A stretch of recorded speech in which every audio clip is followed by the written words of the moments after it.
paradigm of absolute control. And that's why we're just out here doing simple things, pointing out that we're meant to be in nature and be natural. And this is where we find the source that God made to transcend the New World Order. And that's why they want to try to keep us out of it. I'm angry. I've had enough of these people. They're a bunch of Christian murderers scum. They're on giant death factories keeping babies alive and selling their body parts. What more do you need to know about these people? I go out and face these scum. They literally crawl out from under rocks. They have green looking skin and they run around screaming, we love Satan, we wanna eat babies. I have them on video. Hillary's in the creepy weird sick stuff, man. She sleeps in the same room with that creepy weird woman whose mother wears a hood over her head. What the hell? That woman number one is ugly. Imagine how bad she smells, man. I'm told her and Obama just stink. Obama and Hillary both smell like sulfur.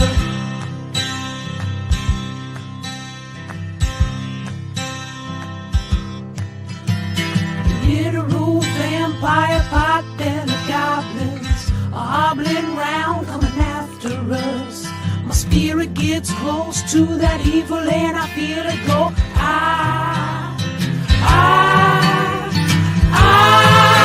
We're such self-centered crap, we don't even notice hell itself rising up against us. Millions of pointed people of the very worst type, and I'm so pissed. We're gonna stab your daughter at the mall. We're gonna stab your wife, your son. We're gonna stab you with a butcher knife, and then the police chief is gonna say, we love our Somalis, we love our Muslims. Oh, they're so good, oh, they're so sweet.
no titties and boobies anymore. And we only see dicks. Hey, anybody notice this? Yes, I love titties. Big old titties.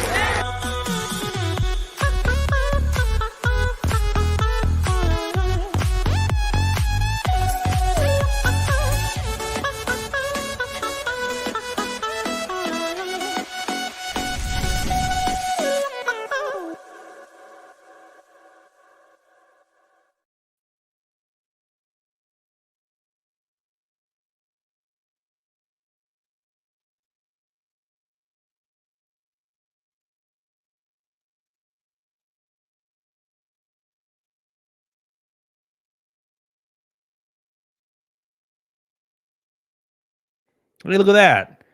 It's been a long time since I did something like that. It's been a long time since I boomer muted. It's been years. Damn, I guess it's about time, right? Hope you guys are doing well. We're going to have a good show today. It's Monday. I forgot what day it was. It's Monday. So we're going to have a good show, and probably won't have many people here until that Trump space thing ends. And then once that's done, we'll be all good. We're going to talk about a lot of stuff today. There's a lot of gross Mr. Beast stuff just coming out of from every damn angle. It's been pretty interesting to watch. And I'm going to be honest, like I'm not shocked. I'm not shocked at all. I'm just blown away, to be honest. Like you give somebody like $1 billion and free reign to do anything they want, like you're gonna probably end up having a pretty fucked up person. And we're so shocked. We're so shocked that we're dealing with a pretty fucked up person. But we're gonna talk about it. And we're gonna get into it. We're gonna get into Mr. Beast's girlfriend, who for some reason is telling on him. I don't really know why.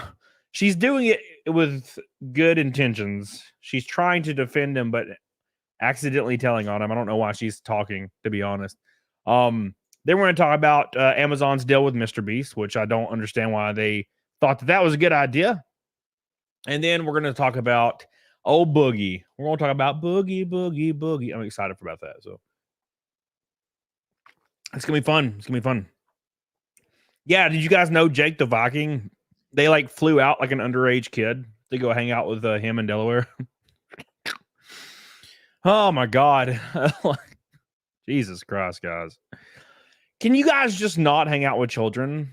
Like, just don't try to have sex with children. I don't understand.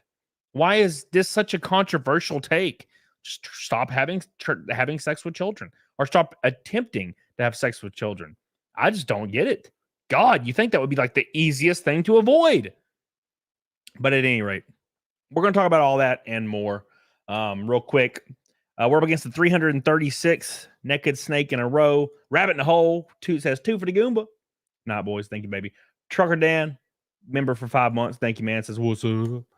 Devil Jinx says not sure which Muke is clowning harder. Dr. Disrespect, Bad Touch, McGee, RTU, Electric Boogaloo, Crypto Scams, Mr. Dumb Beast Boy. I don't know what happened to Review Tech, man. I don't know what happened to Rich. Rich seemed almost normal like a year ago. I don't know. I haven't talked to him, obviously, but it just seems like he did too much acid or something. You know what I'm saying? Like, you know how like they say if you do too much acid or Molly or whatever. I've never tried either, so I wouldn't know. But they say if you do it too much, like it like melts your brain. So I'm like, well, you know. Good riddance to the RTU, my boy. I just went off the deep end. And I will say, now look, I'm not clowning on Rich at all. But there's obviously something going on because he is gaining like ungodly amounts of weight. It's really strange. Like I noticed like in one of Rich's last streams, he looks like he's gained 150 pounds. Maybe more. Like bedridden. I'm like, holy shit, what happened? But yeah, we're gonna talk about all this. We're not gonna talk about Rich. We're gonna talk about a lot of other stuff. So I do know there was a documentary released on him. I already watched it. It's fun. A lot of fun. I appreciate it. Appreciate all the fun. All right, boys. Rich from UTech, you talking about? Yeah, dude. I did shows with him a bunch in the past. Like, he was a normal ass dude, and like now it's I don't know what's going on, but he's just like de-evolved into like the personification of drama and nitpicky. Like, I don't know, man. It's I can't even follow any of it anymore. It's like all like just DSP focused weird shit, you know? So I don't know, man. But at any rate, let's talk about some stuff. Let's have some fun. Then we're gonna try to move on. Katie, Belcourt. I don't remember if you don't know if you remember me. I remember everyone. Thank you, Jackie the Deer. Here comes Billy Hatcher with $100 super chat, by the way.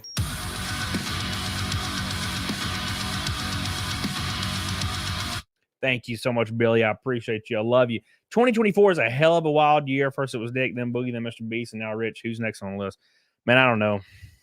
Mr. Beast's story is not quite done yet, it looks like. But there's a lot of stuff going on, man. And to be honest, I think Boogie's past the point. Like, Boogie's just doing whatever to exist on a platform. Like, I think half the shit. For example, like, I find him like playing a character a lot, and I don't know if people are noticing it or if he notices it, but he does his Francis voice when he's doing like IRL skits, and I don't know if he remembers or if he remembers to not. I don't know. It's really weird. So, anyways, yeah, we'll watch that a little bit later. The cops got called on Boogie and everything. It was hilarious. Thank you, Billy Hatcher, for your red boy. I appreciate you, baby. Thank you for helping us get started in this wild ass world. Make sure you guys like the stream. It's gonna be fun. Keep in mind, the viewership will be horrendous until the spaces end with Trump or whatever. So, thank you so much, Billy. I appreciate you. Which is, to be expected. I felt like starting a little bit later, but then I was like, fuck it. So we're gonna get right into the sauce, boys. The sauce. So let's pull up the first thing. And we're gonna dive right in. By the way, if you guys live in Michigan, Friday, don't forget Fox Sports 1, Michigan. We're running the race there. Michigan International Speedway, 200 miles an hour of crazy ass wildness. Don't miss it. It's gonna be a lot of fun. Currently working on our 2025 plans as we speak, seeing if we can figure out something. So we're gonna see what happens. All right. Man, why do I not bookmark shit? Like, why do I not bookmark shit? Why am I like this? All right, here we go. All right, I got it pulled up, boys. Yeah, I know you'll be there, Rob. Hey, Rob, can you pick me up from the airport? Thanks. Well, no. I'm going to get a car, I think. A rental. I think I'm going to get a rental because I have to drive to Illinois or something. I have to drive to Illinois the next day and run into another race, the dirt race. So thank you. Appreciate you, Billy. All right, let's get started. Let's get started on the sauce. I will mention this real quick since I see people talking about it in chat. BBBP. I started a campaign to finish out the 2024 year in NASCAR. Ran out of funding pretty quickly because I never factored in traveling expenses because I'm stupid. Just to let everybody know, I am factoring it in next year. Thank God. So I started that to try to make ends meet and try to survive the rest of the year. And we've already blew past 10% of the goal already, and we just launched it. The top 5 people that support this, once I sign my deals for next year, will be flown out to Las Vegas with their consent. And we're going to spend a few days, have a bunch of nice rooms, presidentials. It's going to be a lot of fun. So yeah, there's the link right there. If you choose, if you want to support it, obviously you don't have to at all. But if you want to support that, you want to be involved in that, all you got to do is jump on there. We've got some insane drops on here that are really helping out. So I really appreciate that. It's kind of saving my ass right now. So thank you guys for that. I love you. I'll keep checking on this whenever somebody reminds me to. So thank you guys for all your support. All right. Here we go. Let's talk about the Mr. Beast. Oh my God. Oh my God. How much to participate in the Cosby Room? That's the top 2 supporters. No. Oh my God. Thank you, Mountain Dew Roman. Appreciate that. That's awful. Fucking Cosby Room. Back before when everybody was okay with degeneracy back in the day. So for some odd reason, unbeknownst to me, I don't really know why. I don't really know why. But Mr. Beast's girlfriend is telling on him unintentionally. Okay. And I don't really know why she's getting involved. I don't know why she's with him. I'm going to be completely honest. There's something soulless in his eyes. His smile. There's nothing behind the smile. It's just a soulless smile. And I feel like I've felt this way for a very, very long time. And I've always felt something was off. And I think you probably did too. So we're going to read this. And it's going to be very, very shocking. Maybe not to me or you at this point now.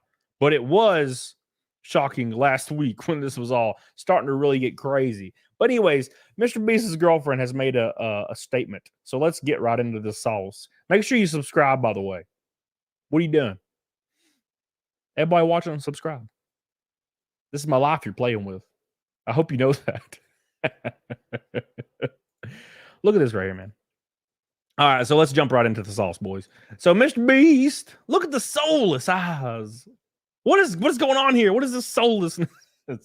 Damn you, Mr. Beast. All the money sucked his soul right out. His soul is just in bills now. Just in dollar bills. In feastables. Okay, so she makes the statement that half the things that are said are not true. I wouldn't be with them if they were. Now, right away, I got to point something out here. She says half of the things that are said are not true. Which half, ma'am? Which half are not true? Because if only 2 of them are true out of the 18, it's still very bad. What half are the non-true halves? Because I feel like if only half is true, it's still pretty damn devastating. I'm going to be completely honest. Only half, you say? Let's read further into this nonsense. God. That's why you always tell your lady to don't speak. Don't speak, baby, please. You're going to ruin everything. Oh my gosh, boys. You're ruining everything. You're ruining everything. All right. This says, Mr. Beast's girlfriend defends YouTuber as fans urge her to leave him amid allegations. Now, look, I'm going to be honest. She's adorable. He looks like a goblin. And I feel like if you're a billionaire, you could probably afford to get your teeth cleaned every once in a while. But that's just me. All right. I can't afford it. All right. But he probably can. Now, I'm going to be honest. She's adorable right here. And she's definitely with him because of money. And that's fine. There's nothing wrong with that.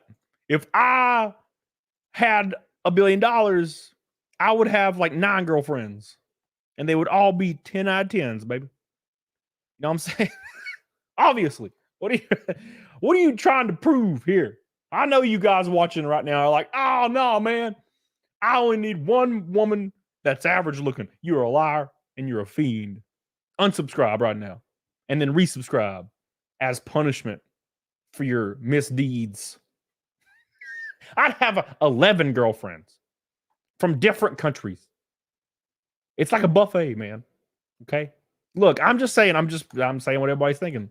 You can't fault me for it. All right, it says YouTube star Mr. Beast's girlfriend, Thea Boozin. All right, now that's just ridiculous. This is a fake name. Has spoken out amid the ongoing accusations against her internet famous boyfriend. I gotta be honest, that internet famous? What do you mean? He's famous. He's not internet famous no more. I am internet famous. Okay. Anybody can be internet famous. You can pull your drawers off and run around in an airport with your balls out. And as long as somebody films it, you're internet famous. Okay. He's beyond that, I think, at this point. Amazon gave him $100 million. Come on. Jimmy Mr. Beast Donaldson is currently under fire amid multiple allegations against him and his company, with a former employee claiming the YouTuber knowingly hired a registered sex offender who was featured in his previous videos. And I gotta be honest with you, that's known. That's just accepted news. He did knowingly hire Delaware. Delaware did get convicted of SA on a child that was 11 years old. This all happened. Jake the Viking came out and claimed that Jimmy knew. And then Jake left the internet because he accidentally may have flown in an underage kid to come hang out. Why did all you do this? Did any of you think about this for a moment? Like, all you have to do is ask somebody's age. It's so easy. How old are you, sir or ma'am?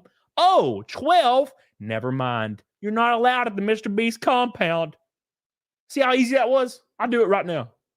How old are you watching? You 16? Unsubscribe. Gone now. You get out of here with your tiny ass. We ain't doing this shit today. I ain't about this live.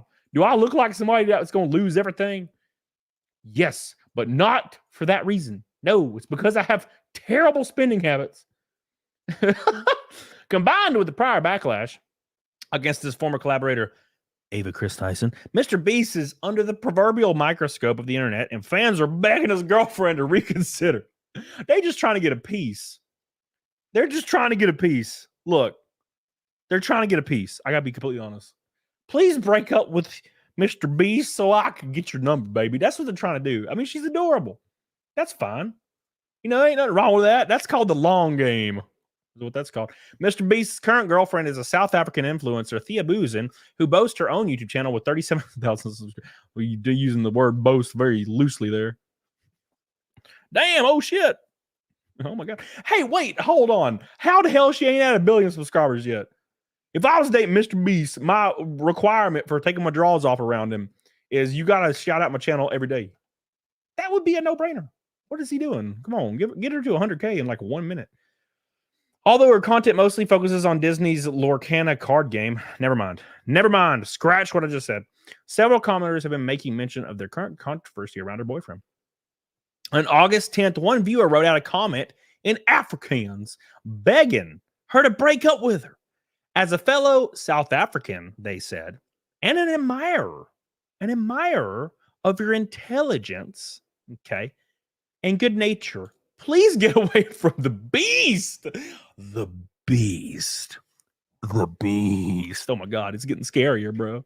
As soon as you can, the viewer wrote, as translated by YouTube, thank God. Here's how she responded. I appreciate the message, Boozin replied. There is so much that's not being said. I wish I could talk more about the situation. Half the things that are said are not true. I wouldn't be with them if they were. Ooh, I doubt it. I doubt it. I doubt it. It's so important to me to be a good person. Hopefully things will be fixed soon, but for now, I'm focused on my studies and I'm trying to stay away from everything. Well, she's definitely about to break up with this dude. I got to be honest. She's definitely 100% going to be breaking up with Mr. Beast. Look, dude, she'll get more clout from that. You break up with Mr. Beast, right? You make a video saying, I'll date Mr. Beast. He's terrifying. 1 billion views. You're good to go, right? That's an instant win. If your concern is him being a good person, you already lost because he's not. Dude, I'm sorry. Look, you can look into his soulless eyes and determine immediately he's not a good person. Come on. Come on. If you're writing and signing contracts for $100 million for whatever BS Amazon show you're putting out, and then you willingly put contestants into danger and encourage your friends who are suffering from mental instabilities to push harder and push them harder through mental and physical acts for some money, you're probably not a good person. Anything for content. Anything for content. I disagree. Okay. Probably not a good person. I feel like that's pretty normal. It says, this is the most recent comment from Mr. Beast's inner circle amid the ongoing torrent of criticism toward the YouTuber. Boozin's statement follows another remark made by Donaldson's ex-girlfriend, oh my God, Maddie Spittle, who published a series of cryptic posts on social media appearing to reference her ex-man. Damn, let's look at those. I want to do it. We're doing it right now. We're doing it live, damn it. Mr. Beast's ex-girlfriend appears to slam weirdos. He loves blondes, apparently, that look like they're 12. I'm not saying anything. Mr. Beast's ex-girlfriend, Maddie Spittle, has published a few cryptic posts to bash her weirdo ex-boyfriend. Let's see what she said. Let's see what she said. I do not aim to take anyone down, just simply and explicitly tell you that there are scary people out there, people who will hurt you, use you, spit you out, and then tell you it's your fault. It's all of our jobs to protect our family, friends, moms, our wives, sisters, and daughters, and ourselves from people like that. I wonder who she's talking about. You said she's adorable, Jenna? No! What? Adorable, Jenna? Listen. Okay. Adorable? No. That's a different. You're not slick. Adorable. My dog Mal is adorable. Does that mean I'm going to smash my dog? No, that's weird. Jenna, I'm not a white lady. White ladies do that. Do I look like a white lady to you? Anyways, let's see what she says. Here's what her statement is. It says, I've spent years being quiet, never acknowledging the time in my life, just quietly cheering on those who I saw mistreated. Shocking. I don't want drama. I don't want anything. I just want to speak up for my 19-year-old self. 19 to 21 are formative years. And as a young woman, it impacted the way I saw myself, the way I interpreted my future, and how I trusted men. There was no user manual. There was no instructions on how to deal with gaining a following quickly. No cheat sheet on dating someone famous. I did the best I could, but I was not okay. Months of therapy, so many journal entries, long talks with my mom. Why do I feel like it was all for nothing? I believe I should be used as a cautionary tale. If somebody is too good to be true, it's probably true. How he treats other women will ultimately be how he treats you. You are smart, beautiful, and capable of career, life, and relationship you are proud of. I do not aim to take anyone down, just simply and explicitly tell you that there are scary people out there, people that will hurt you, use you, spit you out, and tell you it's it's your fault. Damn. She said 3 years away from that weirdo. My skin is clear. My relationships and friendships are flourishing. I'm frolicking in a field.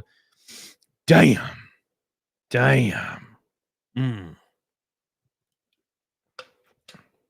That's wild, man. That's wild. It's all coming to a head. The beast. The poor beast. Wait, he dated her when she was 19? He was probably like 19. I don't know. Shit. Let's look. Mr. Beast. Actually, just what is his name? Jimmy Donaldson. God, I hate his face. He's 26. So she was probably 19. He was like 23 or 24, probably. That's fine. Because she knew, Jenny. She knew. You knew? Hey, Hodex, what's up, buddy? Can you be sure Beast is gay? Mr. Beast equals Chippy? Chilled P? Ooh, no. I don't know, man. Look, okay. There is no evidence Mr. Beast has done anything nefarious in that manner. But there is an ass ton of evidence that he kind of let it happen all around. You know? Thank you, Hodex. I love you. I do. I appreciate that. I love you. My boy. What's up? Damn, dude. I haven't watched you in a while. Your trapezoids got big. Yeah. It's because I eat a lot. I need a diet. I plan on dieting November 1st. From November 1st to January, at the end of January. Oh God, James, no. All right. So that's what I'm going to diet. And my traps will get smaller, but I'll also get real shredded. When you going to play some MGS Delta? Hopefully soon. I need to do something, man. I'm traveling a lot right now. Anyways, but yeah, that's the thing about his girlfriend. I'm sure we're going to hear way more. What the head do? We're going to hear way more about his past relationships, girlfriends, all that, dude. It's coming. It's coming so hard, coming so fast. Dude, it's going to be painting these walls. You guys best get ready. By the way, if you don't know, started a campaign to finish out the NASCAR year. It's my first year. It's my rookie year in NASCAR. We're 10% already past goal. We just launched this shit. I appreciate you guys all. The top 5 people, I will fly out to Vegas probably February or March. And obviously, I'll pay for all of that. Obviously. and we're gonna have a lot of fun. So it's gonna be fun. I have to sign deals and get sponsorship support, so I can get everything covered. So thank you guys so much for that, and I love you. I appreciate you. You guys are the goats. You guys are the goats. We're gonna let it run a little bit longer. Oh shit! Somebody already dropped on it. Who did this? Who did this? It was Jenny. It was the beautiful Jenny herself dropping $100 on my PayPal. Thank you, Jenny. Thank you. Thank you. Thank you. You're already on my card like 5 times, by the way. I love you. I appreciate you. I'm going to put you on there again, though. Thank you so much, Jenny. I really, really appreciate that. Jenny, ooh. Thank you. Thank you. Thank you. Every cent, it's literally saving me, so I really appreciate that. I love you. I love you, Jenny. God, what a good person you are. Anyways, I was talking about something. I love you, Jenny. Who dies before Thanksgiving? I don't do Thanksgiving. I don't really have family, man. I don't ever do Thanksgivings. I don't do Thanksgivings, and I barely do Christmas. I do Christmas with like my friends, like in real life, like a few friends here or there, you know. But as far as Thanksgiving, no, I haven't done Thanksgiving in years. I always diet during Thanksgiving and Christmas. It's the easiest for me. That's the easiest time to do it for me, for sure. All right. Thank you, Hydex, again. Thank you. Billy Hatcher, I love you. We're 1 pink and a gold away from a rainbow knot. We're already a fourth of the way to naked snake. All right, anyway. But we're likely going to hear more from the Mr. Beast's girlfriend. I also do fully expect her to leave him. I 100% expect that. I'm not saying it's guaranteed, but I think it's going to happen. I think it's going to happen because no one wants that smoke. No one wants that smoke. And you definitely don't want to be the girl who was dating Mr. Beast when some other crazy shit comes out. You know what I'm saying? Some other crazy shit comes out. Because then it looks like you knew, right? It's kind of like the thing with Mr. Beast, right? So what made all of this worse? Him not saying shit about all of this, right? What it all boils down to is he's a content creator, first and foremost. Content creators need to, if some serious shit hits your doorstep, you need to say some shit. Just like denounce at least. Oh, I don't know, it's all terrible. And he did do that, relatively speaking, with the Chris Tyson thing. The issue with the Chris Tyson thing was he waited like 5 days. He waited until public perception was 100% against Chris Tyson. Then he was like, all right, cool. Now I can say it without getting canceled, right? Well, as far as the Delaware and Jake the Viking and all this other shit and the fraud allegations, bro, you got to say some shit. And I know he has a lot of lawyers and shit, like, keeping him from saying anything. I get it, but they need to figure out something because that fake leaked email thing was the lamest thing I've ever seen in my life. I don't know if you guys saw that, but his company accidentally leaked an email where like Jimmy's like, I'm going to fix the company and make sure everything's cool. You know, instead of just making a damn statement, just make a statement, dude. Make a video, put the camera on your face and be like, look, we got to talk about some shit. I didn't know this was happening. I denounced this entirely. If people were hurt, you know, that sucks. And I'm going to do everything to be better. And I'm going to make sure to distance myself from anybody that could ever be, you know, involved in these actions that are alleged. Also, you know, here's the fraud bullshit. Just talk about it. Get it, clear the air. Sitting there silent makes everything 10 times worse. You know, Sebastian, damn, Mr. Beast has that Jean Benet Ramsey taste in women. Yeah, okay. All right, okay, now chill out now. She was like 4. You're freaking me out, Sebastian. Stop. All right, and let's talk about the day. Stop. All right, here we go. It is time to talk about the freaking Amazon thing. Like, how silly was Amazon? Amazon's so silly. Amazon is so silly. What were y'all thinking? What were y'all thinking? Here, I'll pull it up. What's up, Angel of God? How you doing? Okay. What do you mean half? All right. So, I don't know if you guys knew this, but allegedly, Amazon our favorite company that we've all come to know and love, that for some reason doesn't ship stuff as fast as they used to, but it's fine. We're worried about the employees apparently nowadays, I guess. Wow, I'm so shocked. No, I'm just kidding. I want their safety, but I also want my protein shakes in a timely manner. Okay. One day is too long. No, Amazon, okay, very loose with their pocket change, allegedly gave Mr. Beast $100 million. Now, keep in mind, up until just recently, the public perception was Mr. Beast doesn't even like money. He just gives it away. All he does is he just cares about everybody. He's such a good damn person. Let's sign a $100 million deal. I'm sorry. If you love money, you're probably not signing a $100 million deal. I'm just saying, why? Why? It's because you love money. Holy shit. Anyways, that's nothing. But according to insiders, that's what's going on. Let's read this. It says, Mr. Beast, the allegations are costing Amazon dearly. They claim Amazon paid Mr. Beast $100 million for the Beast games out of the desperation to boost their Prime Video numbers, and gave the 26-year-old multimillionaire control over everything, unfortunately, including safety and advertising. Oops. We may have goofed everyone. Oops. You made him in charge of safety.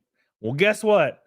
Guess what all the allegations are coming out from all these different contestants of the Beast games or his version of Squid Games, all saying that everybody's falling over, almost dying. There's no one to help on hand. Everybody's living in squalor. It's definitely not up to whatever kind of regulations that exist, but it's fine because it's Mr. Beast.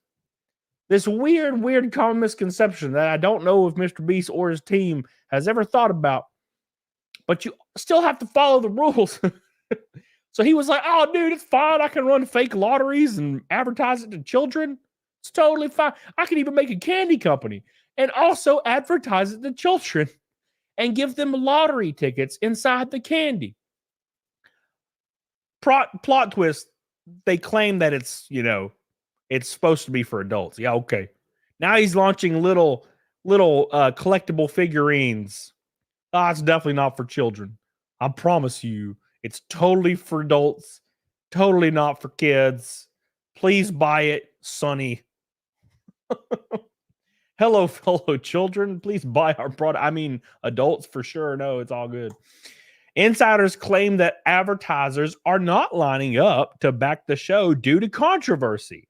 The insiders claim that this might spawn a Fire Festival type documentary instead. And that the show is being delayed in hopes that the controversy dies down. No shit. And I'm tired. Stop with this. You stop with this, Mr. Beast. Stop making your eyes all giant. And it's terrifying looking with your face. And also look how wide his teeth are. They're not that wide in real life. We already covered this. We've covered this, okay? We've dived really deep into the Mr. Beast lore. His teeth are not that wide. Okay, this is a farce. This is the worst thing he's done so far. It's the worst thing he's done so far, everyone. I can't believe it. I can't believe it. And it's not surprising that advertisers would pull out due to the actual Mr. Beast safety violations. Yeah. Well, a lot of people have come out and they're like, hey, I was in the Beast games. And guess what? I almost died 100 times. You know what I'm saying? I almost died so many times. Wow. But luckily, Mr. Beast has conducted his own investigation into himself and has found that he did nothing wrong. So it's totally fine. It's totally fine. You ain't got to worry about it at all. I have looked into myself and I've come to the conclusion that I've done nothing wrong. Right? And it all stems from the safety complaints from the initial contestants. There's so many of these people. that are like, hey man, I almost died. You know what I'm saying? You know what I'm saying? Mr. Beast said, my goal is to make the greatest show possible, improve YouTubers and creators can succeed on other platforms. All you have to do is totally avoid the safety aspect of anything, and you'll be completely fine. It's going to be completely fine. You ain't got to worry about it.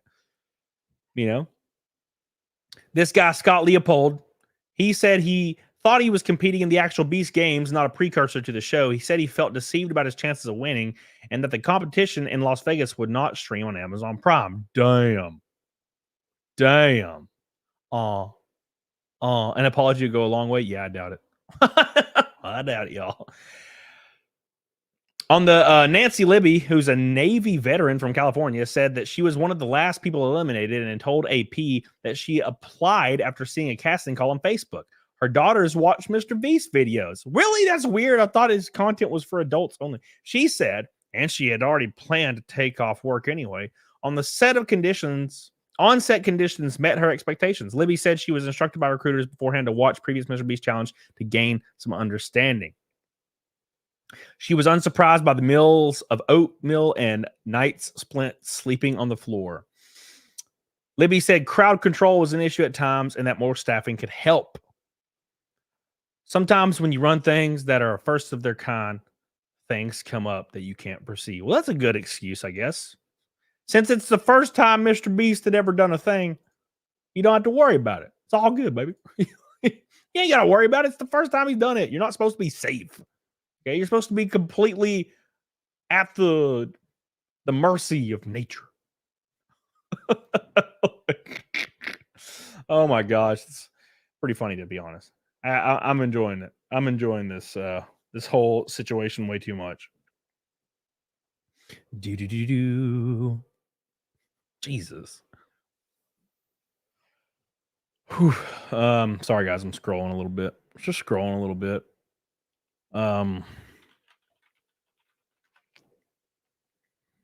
That's because such. What the hell? You got to finish what you're saying.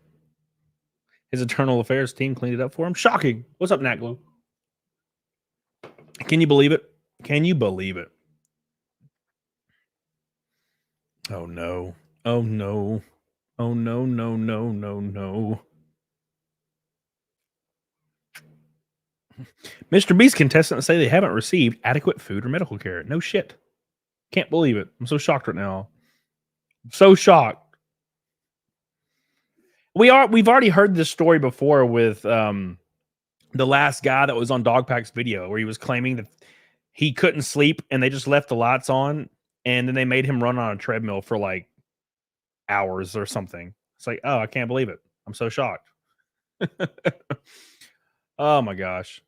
What a entangled an entangled web we weave. It's crazy, man. It's crazy. That Australian breakdancer single-handedly eliminated breakdancing for the next Summer Games. Good. Good. Thank you, Sebastian Annan. I appreciate you. No, did you know? Do you actually know the story behind that? Texas mofo? You know the story behind that? So this Australian, the Australian breakdancer, let me pull it up. What's her name? Raygun, I think.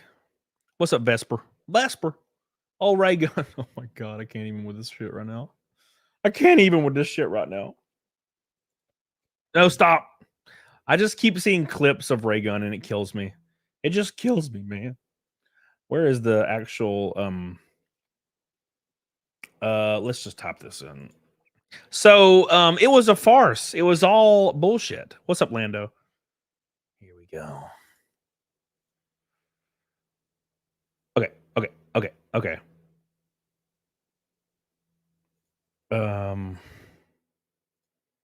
Okay, let's read this. We're going to start off. Ooh, almost closed the whole damn thing. What's going on? Ever played GameCube? What? GameCube? My favorite GameCube game was Resident Evil 1 Remake, for sure. If we're talking like specifically game. Hey, Jenny with an orange boy. What's up, baby? Jenny coming in with an orange super chat said, here's an orange for you. We're closing in. We're 80 away from halfway. Thank you, Jenny. I appreciate that, Jenny. Thank you so much. We love you. We appreciate you, Jenny. Jenny coming in strong with the super chats today. Give her some love. We're closing in. Big Juicy TV, dude. You're me and you are speaking the same language. There's no way he's just doing all of this out of the kindness of his heart. Yeah, no one does that. Look, a lot of people do a lot of good things. There are a lot of good people out there. Typically, they don't turn on a camera and make their entire personality on giving money to people. You know what I'm saying? When you turn the camera on because you want people to think you're a good person, that's when shit starts to get a little weird. And I've never liked that type of content, ever. I've never liked it. Ever, ever, ever, ever. I've always hated the, giving homeless guy food or money. Let me turn on my camera. Here's my video. I don't like that. If you're going to do a thing, do the thing and be done with it. Get fulfillment out of helping somebody in a bad situation. But no, got to turn the camera on. So silly, man. But yeah, I've always thought it was weird. Vesper says, I have an interview tomorrow and I'm hella anxious. What do you do to calm down and recenter yourself, good sir? I don't know, Vesper. I don't know, man. I'm always stressed out. I've been stressed out. I've been so stressed out the last 2 months that I've never been in a headspace. I've been in a headspace that I've never been in before, and it's not fun. But I put on a smile and I push forward. That's what I do. That's all I do. I put on a smile and the best way out is through, right? Not every situation is fun. But the only way you can get through situations is by just tackling them head on. And that's what I do. I was on the phone for 2 hours a day trying to save my racing career. Because it's getting spicy. Spicy. I'm like this close from like success. And it's just bridging this gap is so hard. It's so hard, man. I wish people understood. And I didn't even understand until I was in it. If you guys are just now watching or you're just now joining, you don't know anything about me, I'm a NASCAR driver. And I race full-time in the ARCA series right now. And it's my first full-time year. And it's just hard. It's really hard. The racing's not as hard. It's the selling yourself, the sponsorship aspects, and the money aspects. It is unbelievable. And I'm really close to being completely set. But I have like a 3-week / 1 month window where I'm just like boned. I'm like completely boned and I don't know what to do. That's kind of where I am right now. I'm at that point. I'm in the I don't know what the hell I'm going to do point. So I'm just kind of flying by the seat of my pants. And yeah, I can't sleep. Yes, I'm probably losing my hair. But the best way out is through. So I'm just going to tackle it head on. And if I don't make it, I don't make it. Fuck it, So it'll likely be the end forever if I don't. But if I do make it somehow, then next year is pretty much figured out completely, and which will probably end up completing the next couple of years. It's like this first year was a trial by fire, and I'm teetering. It's pretty rough, man. When does it get profitable?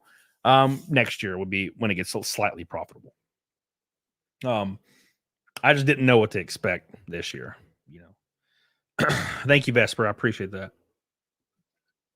When you get that Jeff Gordon money, shit.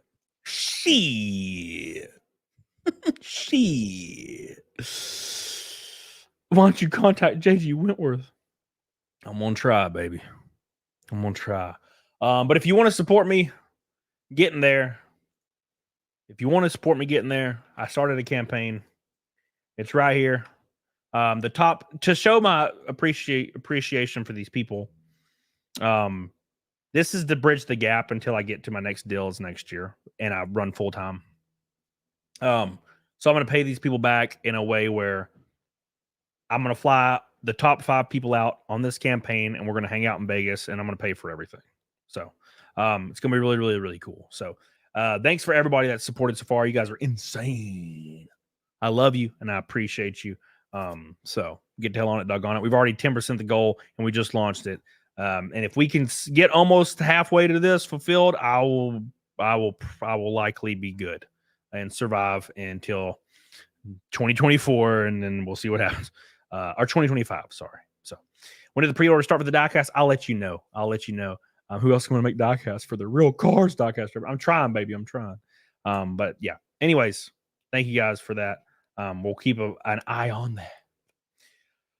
So, okay. Anyways, so let's get into. I wanted to cover this real quick before we got back into the Mr. Beast stuff.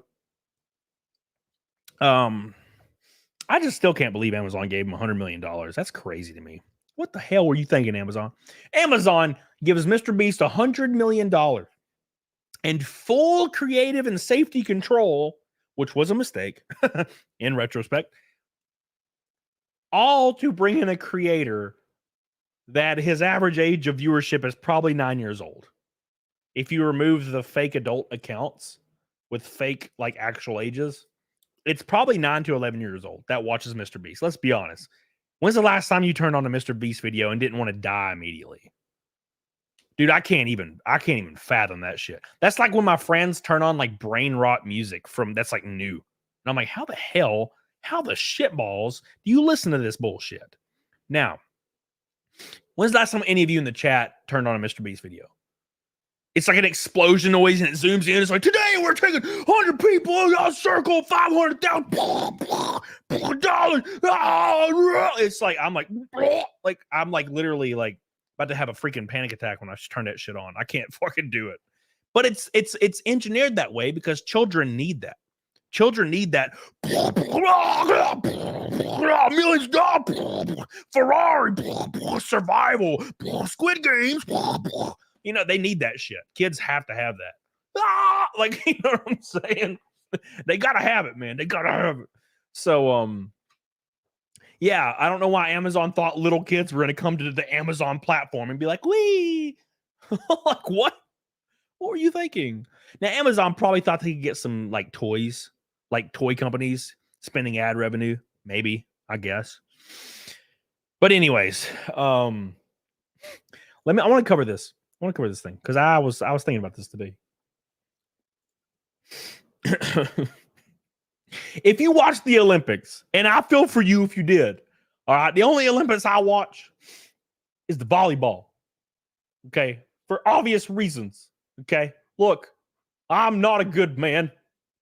I never claimed to be a good person. No, but if you watch the Olympics, there's something wrong with you. I gotta be honest. I don't understand it, especially the opening ceremony. What the hell y'all thinking? What are y'all thinking? Who is this for? I don't know. Shit. But there was one shining moment of the Olympics that I really enjoyed. And you know what moment that was? It was Raygun and the breakdancing machine. And I thought to myself, which you are all probably thinking as well, how the hell was she in the competition? There are breakdancers out there that do backflips and spin on their head. And it looks like they're defying the laws of gravity. But Raygun looked like my grandma stroking out on the floor. You know, which happened. I was there. Not really. I wasn't there. This is not a good segue into jokes. It's terrible. I apologize. Rest in peace. No, but why did she even get allowed to perform? Well, it turns out it was all fake. It was all a farce. None of it was real, and you're about to find out what I mean, okay? So before I tell you, you need to subscribe, or else I'm leaving. I ain't continuing. I'm just going to stare at you for the next 30 seconds until you feel really awkward. Anyways, let's get it. I'm sure you subscribe. It's fine, please. It doesn't matter to me. I don't care, whatever. Not like this is my job. Hey, so here's Raygun. Look at her. She looks like a damn triceratops. I mean, a T-Rex. I don't know my lore. Okay? I don't know my lore of dinosaur. But she doing the T-Rex. It was pretty hilarious. She got 0 points. I'm not shocked. Because why? Yeah, let's go. Let's go. Let's go. Oh my God. Let's go. Woo. All right. Anyways, that's enough of that shit. But look, this is important. Okay. This is very important. to our viewers. She got 0 points, but we're not allowed to criticize her because it makes her cry. Perhaps if her family and friends were honest with her, she would have not have globally humiliated herself. Well, guess what, everyone? Guess what, everyone? Uh-oh. It looks like we got information that the Australian breakdancer Raygun's husband was the judge in the qualifying contest that got her through. Oh my God. Oh, you don't say. It was all fake. Can you believe it? I'm shocked. Somebody, please pinch me. I'm creaming. I'm creaming right now. All right. Damn you, Raygun. Why'd you ruin everything? Here is this. Okay, this is all alleged, I think. But we don't know. But we feel like it's true. It must be true. It must be true. There is no World Breakdancing Federation or whatever to run a qualifying process. The IOC approached the World Dance Sport Federation, which is primarily a ballroom dancing organization. The Australian affiliate organization is Dance Sport Australia, which is also primarily a ballroom dancing organization. You can kind of get a feel for what's happening here. I feel it in my bones. I feel it deep inside me. Okay? I feel it deep inside me. Okay? Despite never having anything to do with breakdancing, Dance Sport Australia finds itself in charge of breakdancing qualification for the Australian Olympic team. Holy balls. Holy balls. So they get in contact with Raygun, a self-proclaimed breakdancing expert who has a PhD in breakdancing. Yes, what is your PhD in? It is in breakdancing. Do you want to be an engineer or a lawyer, honey? No, I want to be a breakdancing. I want to be a breakdancer. Raygun knows exactly what they should do. Partner with the Australian Breaking Association, and they will run your qualification for you. But plot twist, the Australian Breaking Organization was founded by Raygun and her husband. And has 20 members. Unsurprisingly, they run a qualifier that gets 15 entrants, and Raygun herself is selected as the woman's entrant, and her husband gets appointed as the team coach. So you're asking yourself, why was she on stage? Why was she allowed to breakdance in the Olympics with all these talented people? Oh, it's because they just decided that she was going to do it because she founded the organization that ran the qualifier. Wow. Baby, this is your time to shine. Should I practice? No. Go out there on national TV. You know how people train for like 30 years or 20 years or 15 years to go out there and change the world with their Olympic runs? Well, she just said she wanted to, and her husband was like, here you go. It's like modern day racing and motorsport. You want to race? Here you go. And dumbasses like me, dumbasses like my dumbass, have to run freaking campaigns to try to stay afloat in NASCAR. But no, Raygun gets to just go out there and dance her little ass off. Damn you, Raygun. Why? Why is this happening? No, but there's more, boys. There's more.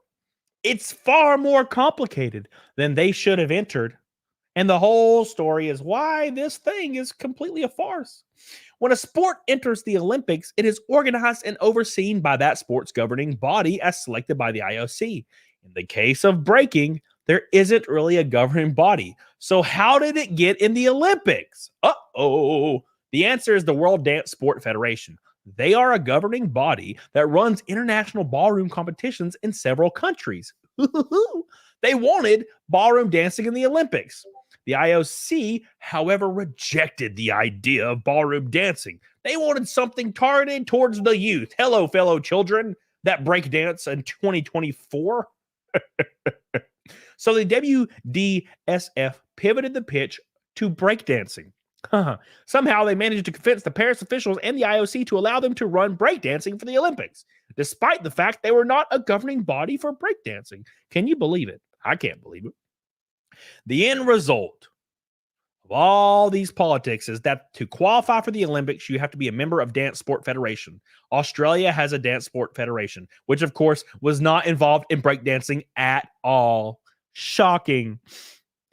Then comes along Osbreak. This is a small breakdancing competition based in Sydney that Raygun belongs to, the lady flopping on the floor. They are essentially a small group of breakdancers that run a competition every year, scoring dancers across different events and coming up with a yearly ranking. For women, there are usually 10 to 15 people registered, and it's the same few people year after year that actually show up regularly to events and score points for the competition. One of them, guess what, is Raygun. Can you believe it? This small group of essentially friends who run an annual dance competition connected with Dance Sport Australia and managed to become the breakdancing representative for Dance Sport Australia. Wow. You should see where this is going. This small group of friends are now the official governing body of breakdancing in Australia as far as the IOC is concerned. They run their competition, Raygun wins, and they select her as their representative in the Olympics. Unless you were in Sydney and part of this specific breakdancing scene, you were not even aware. You were not even involved, and you were not ever going to be selected. It was all customly made so this one lady could just be in the Olympics. That's like me being like, hey, everybody, somehow I developed a relationship with somebody that works inside of NASCAR, like the main NASCAR Cup Series. And he just grants me a license and a top ride for the Daytona 500. Oh, by the way, this is assuming I've never raced before nor ever been in a vehicle. That's the difference. How would that play out? I'd probably die. It would be Final Destination. You ever seen that? The NASCAR one, when everybody dies? That would have been me. And everybody else. We'd all died. That's the point. So, you heard it here first, maybe. The breakdancing Olympics was fake. And the Raygun lady was put there just because her husband wanted her to be in the Olympics. Gross that's capable of happening, but here we are. Here we are. Make sure you like the show, by the way, you bitches. God. Also, Grab America by Pussy says there must be a video of the qualifying event. I doubt it. I doubt it. Is Michael Maroots in here? It's Michael Maroots. How you doing, buddy? Good GG top 10, by the way. Well, Dylan, Dalton, I don't know. Let's hope we can continue. If she was that bad, how bad was the rest of her team? I don't think that ever mattered, to be honest, to Archiver. I don't think it matters how bad her team was. She was going to be selected no matter what. I think that's what it was all about. She was always going to be in the Olympics, no matter what. Right? So, hey, man, what can we do? By the way, Billy Hatcher, I put you on my car, my race car. Thank you so much, dude. Every $100 super chat goes on there. Billy, where are you? Billy Hatcher. All right, well, let me put it on there. Billy Hatcher, you're on there, dude. I appreciate you, buddy. For a $100 super chat. Thank you. You're going to be on my NASCAR race car. Billy Hatcher. Yes. You're on the NASCAR race car for one of the upcoming events. Michigan's already printed out, obviously. Michigan's in like 3 days. So if you live in Michigan, come see me race at Michigan International Speedway. It's going to be fun. Yeah, Dalton. Well, we gotta keep pushing, man. We got to keep pushing. Her husband did not do that out of love. That's what I'm saying. He knew he was goofing. You know what he probably thought, actually, to be completely fair? What her husband probably thought is the same thing that a lot of people that are not involved in professions think. Remember Mick Gordon? Do you guys remember who Mick Gordon is? Mick Gordon was and is one of the best video game composers of music that exist, in my opinion. He did the Doom 2016 entire soundtrack. It is one of the coolest things that has ever come out in music history, in my opinion. Know what I'm saying? Well, when the sequel was being developed, they would not give him any outlines for the levels or the boss battles or anything. And they didn't pay him for almost a year. Mick Gordon. So guess what? Obviously, he dips out because he's not getting paid for his work. And they hire a random ass intern to finish it because music's not that hard. Music's not that hard, everyone. Anybody can do it because this is what executives, board members, and all these people think when they are talking about something they do not respect. Oh, anybody can do it. Just get our intern to finish the music. Oh, guess what? It was a pile of shit. And they had to issue refunds to everybody because the music was out of order in different time signatures and compressed because they didn't even mix it correctly because the guy had no idea what music creation involved. And that's probably how Raygun's husband felt. Oh, well, she'll do great because breakdancing's easy. She's good. She'll do great. But he didn't realize that breakdancing actually takes a lot of training and skill. Oh, same thing with racing. Everybody that watches NASCAR or Formula One, they think they can go out there and do it better than everyone else. Oh, by the way, when you finally get to actually sit in a race car, you're too afraid to go over 70 miles an hour.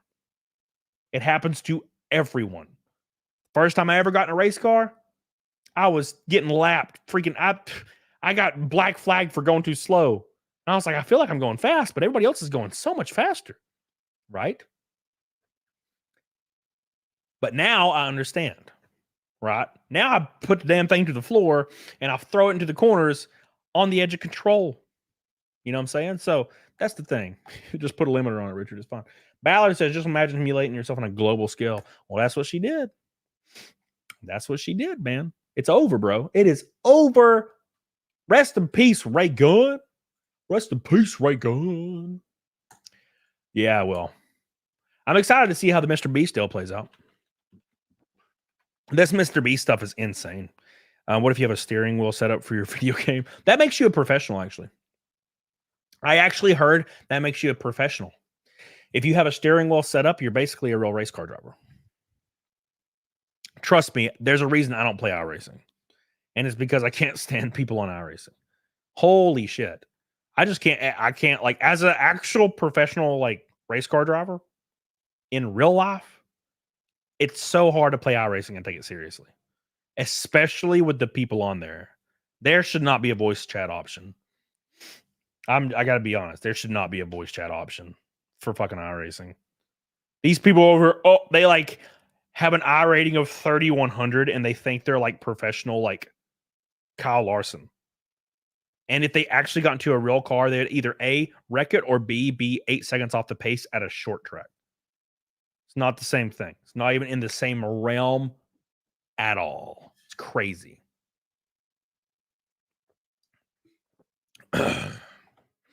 You know? So, it's just a thing. And now, is iRacing not fun? No, I think it's great. I don't really like how the ARCA car handles, but I think it's great. The cars are not, it does not remotely feel like real life at all. For all those people out there that think iRacing's realistic, you're wrong. It's not even kind of realistic. No, the cars don't handle like they're on ice cubes. That's not a real thing. The cars are planted in real life. And I mean planted in real life. Planted. There is no ice cube thing. I don't know why iRacing has ice cube racing. You go into the corner, full throttle at Charlotte, and the car is just like sideways, like you're on an ice cube. Like your wheels are made out of ice. And I'm like, why is this like this? When I raced at Charlotte, I floored that sumbitch. And it was beautifully snug in the middle of the corner. I never got loose once. I was, full throttle in turns 1 and 2. Never got loose once. Felt nice. You get on freaking iRacing, it feels like you're on ice cubes the whole time. I hate that shit. Ooh, I hate it. CPP to TT? What kind of sim rig wheel do you have? I have like a TS500 or T500 RS. It's like a Thrustmaster. All right, anyways. Let's continue. Let us continue. Jace. Do NASCAR cars have power steering? Yeah. Yeah. All right, let's talk about Mrbeast. So there was this new video that came out that I really wanted to watch, but I don't know how long it's going to be. So let's look. I worked for Mrbeast, and he's a thief. This came out a few days ago, and I never watched it, and I kind of wanted to pull it up. Where is it at? Oh, it was a day ago. Holy shit. Is this real? Is this the right one? 23 minutes? That's nothing. Let's do it. Let's do it. We're gonna watch this shit right now. You guys ready? Are you ready? How much trust in this? How about you eat my ass? God, Jesus. Oh, I'm sorry I coughed. I'm sorry I coughed a little. It's fine. Just ignore me. Just ignore me. It's fine. Okay. By the way, thank you. We have one drop on my NASCAR campaign today from Jenny, $110. Thank you so much. It's freaking small drops like that that are keeping us going. So I really appreciate that. Here it is right here. We're going hard. We're over 10% raised. If we get around half of it, we'll probably be safe for the year. So teetering, man, teetering. Racing's expensive. So thank you so much. And if this all works out, we're going to have something really insane to announce in about a month or two. It's already being worked out. There's the link, by the way. The top 5 people, yes, I'm going to fly you to Las Vegas, all paid. Now, I might not pay for everything. I'll pay for your room and your flights.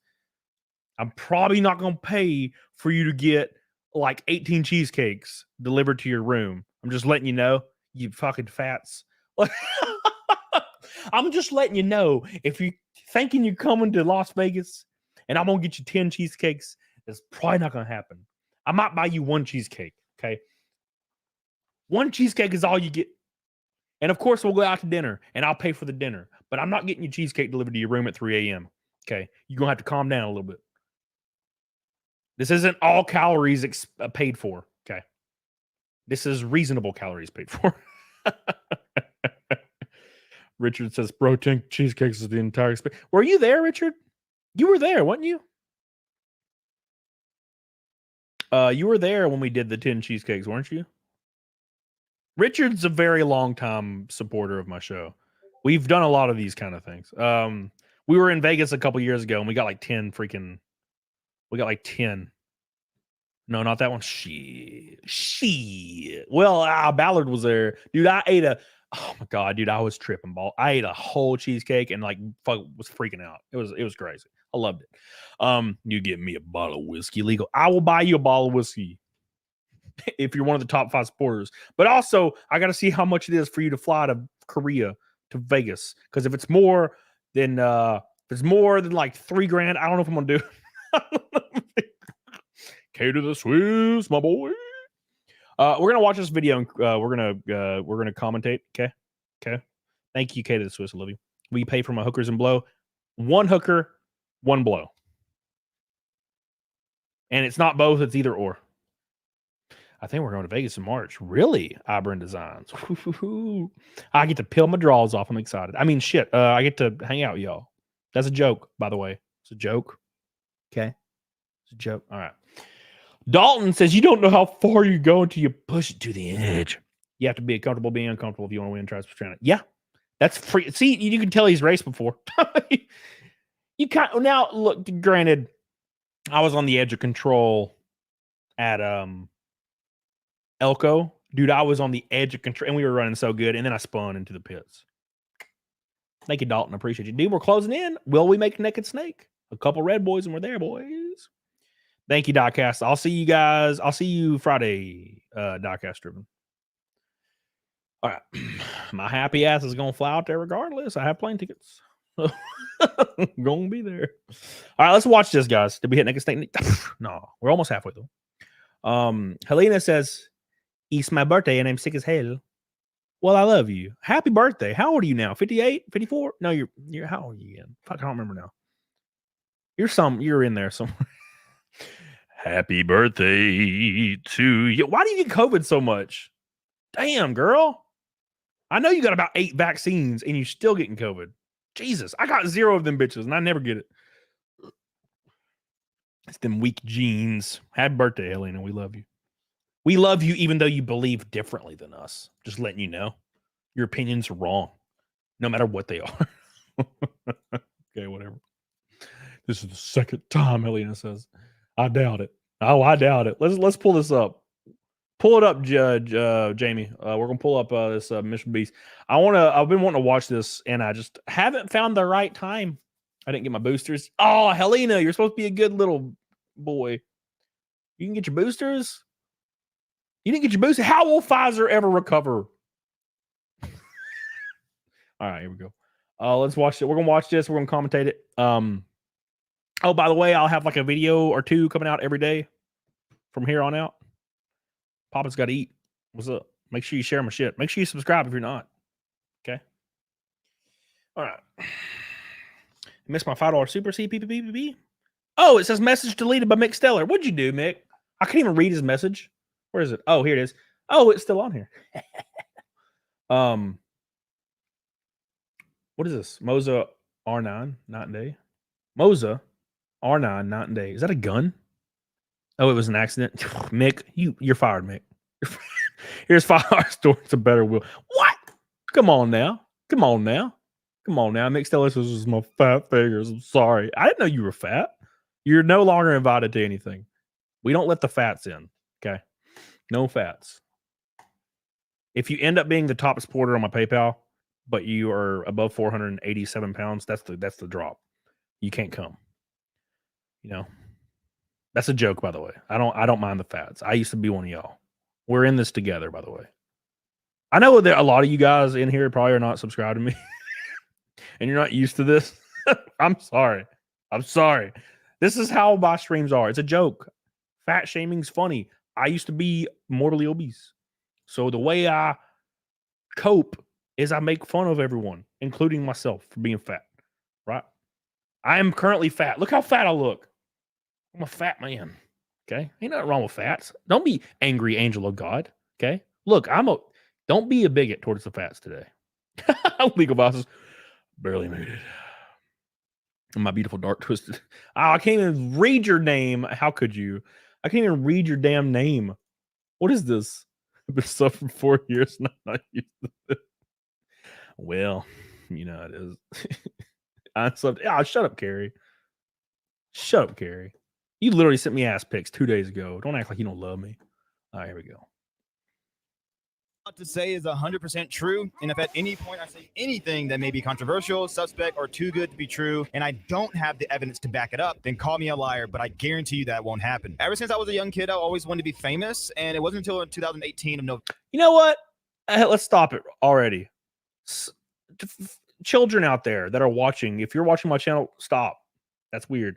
But also, if you happen to run across this, stop wanting to be famous as your like goal in life. Work towards a career that's beneficial for you and your family. Okay. You don't just become famous. It's accidental usually, unless you like move to Hollywood and start trying to, you know, audition for movies and you get an agent. That's a different path entirely. YouTube, either A, you're really good at just talking and hanging out, and still you might not make it. Or B, you got to go the I show speed route, which means you got to humiliate yourself or maybe get killed on a daily basis to go viral. Is it worth it? No. No, it's not. Okay. Stop going into the hood and then saying slurs and almost dying just to be famous. That's silly. Okay. Be a lawyer or a doctor. Do something respectable. Hello, you fat friend. Thank you, Dancing Test. Oh, my word.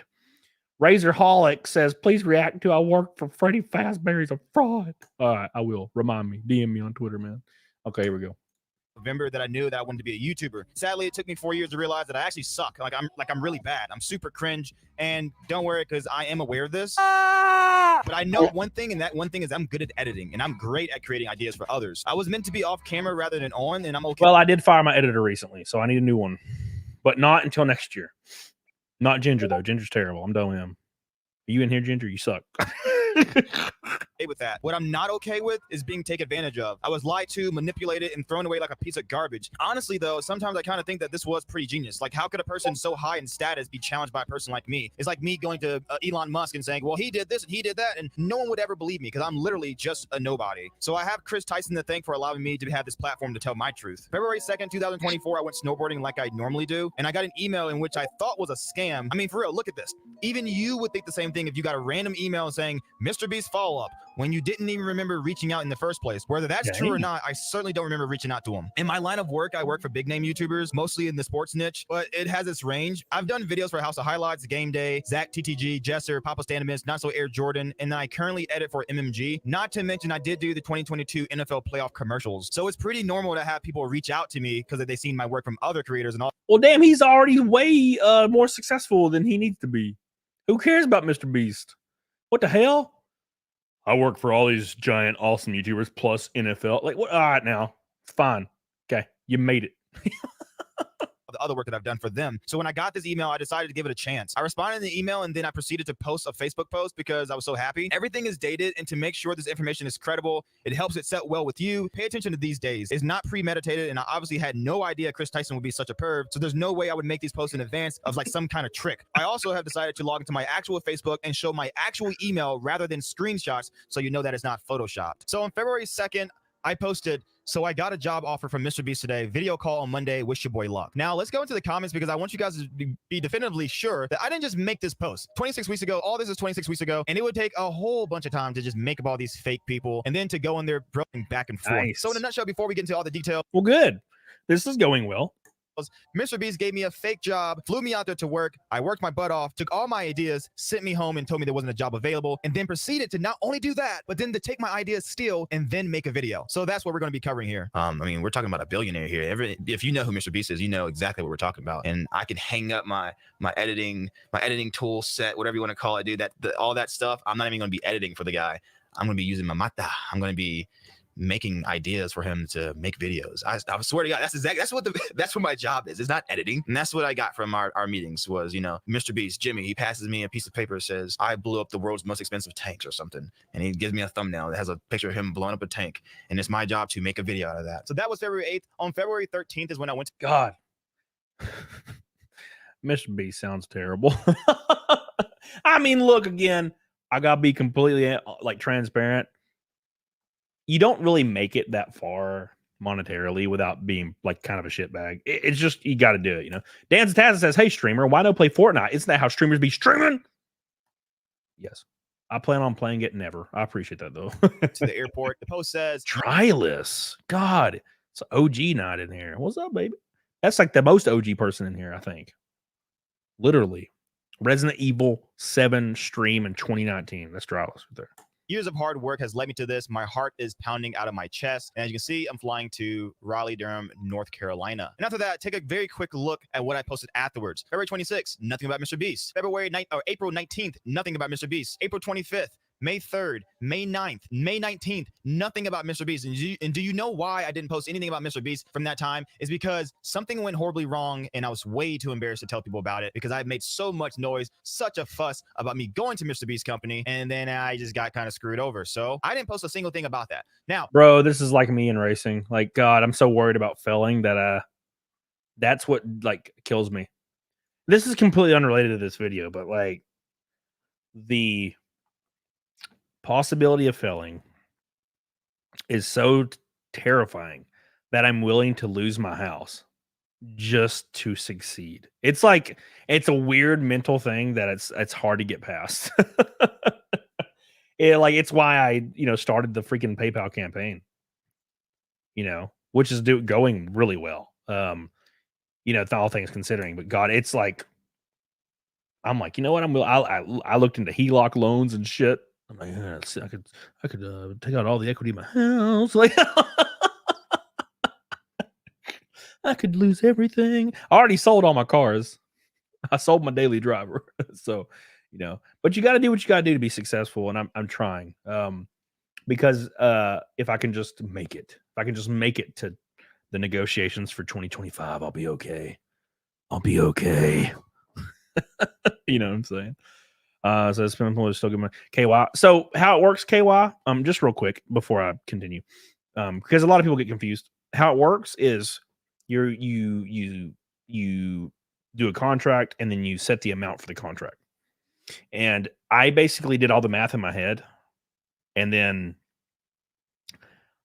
came to the conclusion this is how much money I need. But I never factored in any traveling expenses, which is like another 40 grand for the whole year. And I like fucked up hard. So that's kind of where I am. That's where I am. Pretty simple. I know that for next year though. So, and that's already included in our negotiations for next year. So thank God. But there's the link if you want to support your boy. I'll fly out the top 5 people to Las Vegas after I get my other shit set straight, and we'll be good. Cody going, I believe Cody's gray beard hair. Yeah, that I'm already going gray, man. I sold my R8. Yep. Sold the hell out of it. Had to. Like I said, I gotta do it. I gotta succeed, man. I must succeed. You guys are wondering, I want to see the proof. I want to see the correspondence. I want to see everything that happened between you guys. I want that information. Well, I got it. So this is the first email I ever got from a guy named Dylan. I can't say his last name, so it will be blurred out for the rest of the video because I just don't want to give out his personal PI information. So we're going to keep it on a first name basis, and we're just going to say Dylan. Dylan sent me an email, and it says in the subject, Mr. Beast follow-up. Hey, thanks for submitting your info to our casting team. We receive your submission at this time. We're fully casted for our current videos. That's not what we want to pay attention to. What we want to pay attention to is the second paragraph. Working at Mr. Beast, we are collaborative first, and I was forward your submission. Don't know how you got it, but let's keep going. If you're interested, I would love to chat about your potential full-time or contract role work on Mr. Beast's creative team. February 2nd, 2024, that he sent me the email. It was February 3rd, 2024 that I responded to the email. I wanted to make sure, after I made the post, I was like, oh crap, this actually might be a scam. Let me go back and do some research. And then the next day I was like, you know what? I feel good about this. I don't have to delete my post. So I was able to go ahead and reply to him confidently. Now, this email here is my very first, I guess, direct exploration call, whatever. Basically, me being able to meet them for the very first time, like I said on my Facebook, and like I said before in the email, Monday, February 5th, 2024. My second call was not only with Dylan, but now it has Dylan, Hoodie, and someone named Kara, which I have never met. I've never once met Kara, so you won't hear anything about a Kara in this video. And this took place on Wednesday, February 7th, 2024 at 2:30 p.m. to 3 p.m. Eastern Standard Time. That was the second call. Or another email also on February 7th, 2024. This was direct vibe check. Bro. All right, listen. There's this weird like Gen Z like blend into millennial, like early 30s, late 20s, early 30s lingo that needs to die immediately. And it's like stuff like vibe check. Ha ha ha. No, let's not do it anymore. Cap, the whole like, dude, I'm calling cap. No more. We got to get rid of that. That's awful. All of these new slang terms are they're nonsensical and they're terrible. You know? God. Fucking cap. Vibe check. Bro, we got a super vibe check, bro. No. Bet. Shut up, Richard.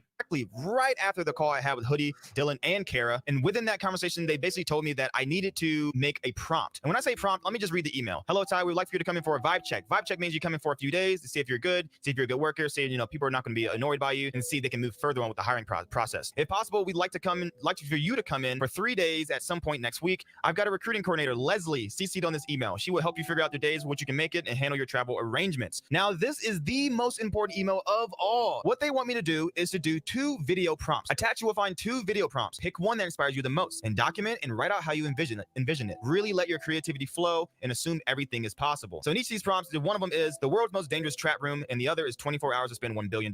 I went with the world's most dangerous trap room because spending $1 billion in 24 hours just seems kind of boring and quite frankly linear. I think God, Mr. Beast stuff is so lame. It's so engineered for like children.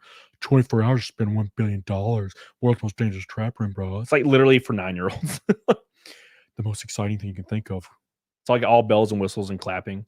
You gotta have more creativeness than that. That's just not something I want to do. And then, like we mentioned before, this is Leslie sending me an email. Thanks, Ty. Are you able to fly in on Tuesday, be on office Wednesday through Friday, and fly back out on Saturday morning? Of course, I said yes, and she gave me all my travel info. So now we're gonna get into like the more just deep in the details here. So like I said, this is the issue. Like it's a vibe check, which means they were trying to see if they could be cool with him, like friends, which probably doesn't bode well for keeping people like Chris Tyson and Delaware on.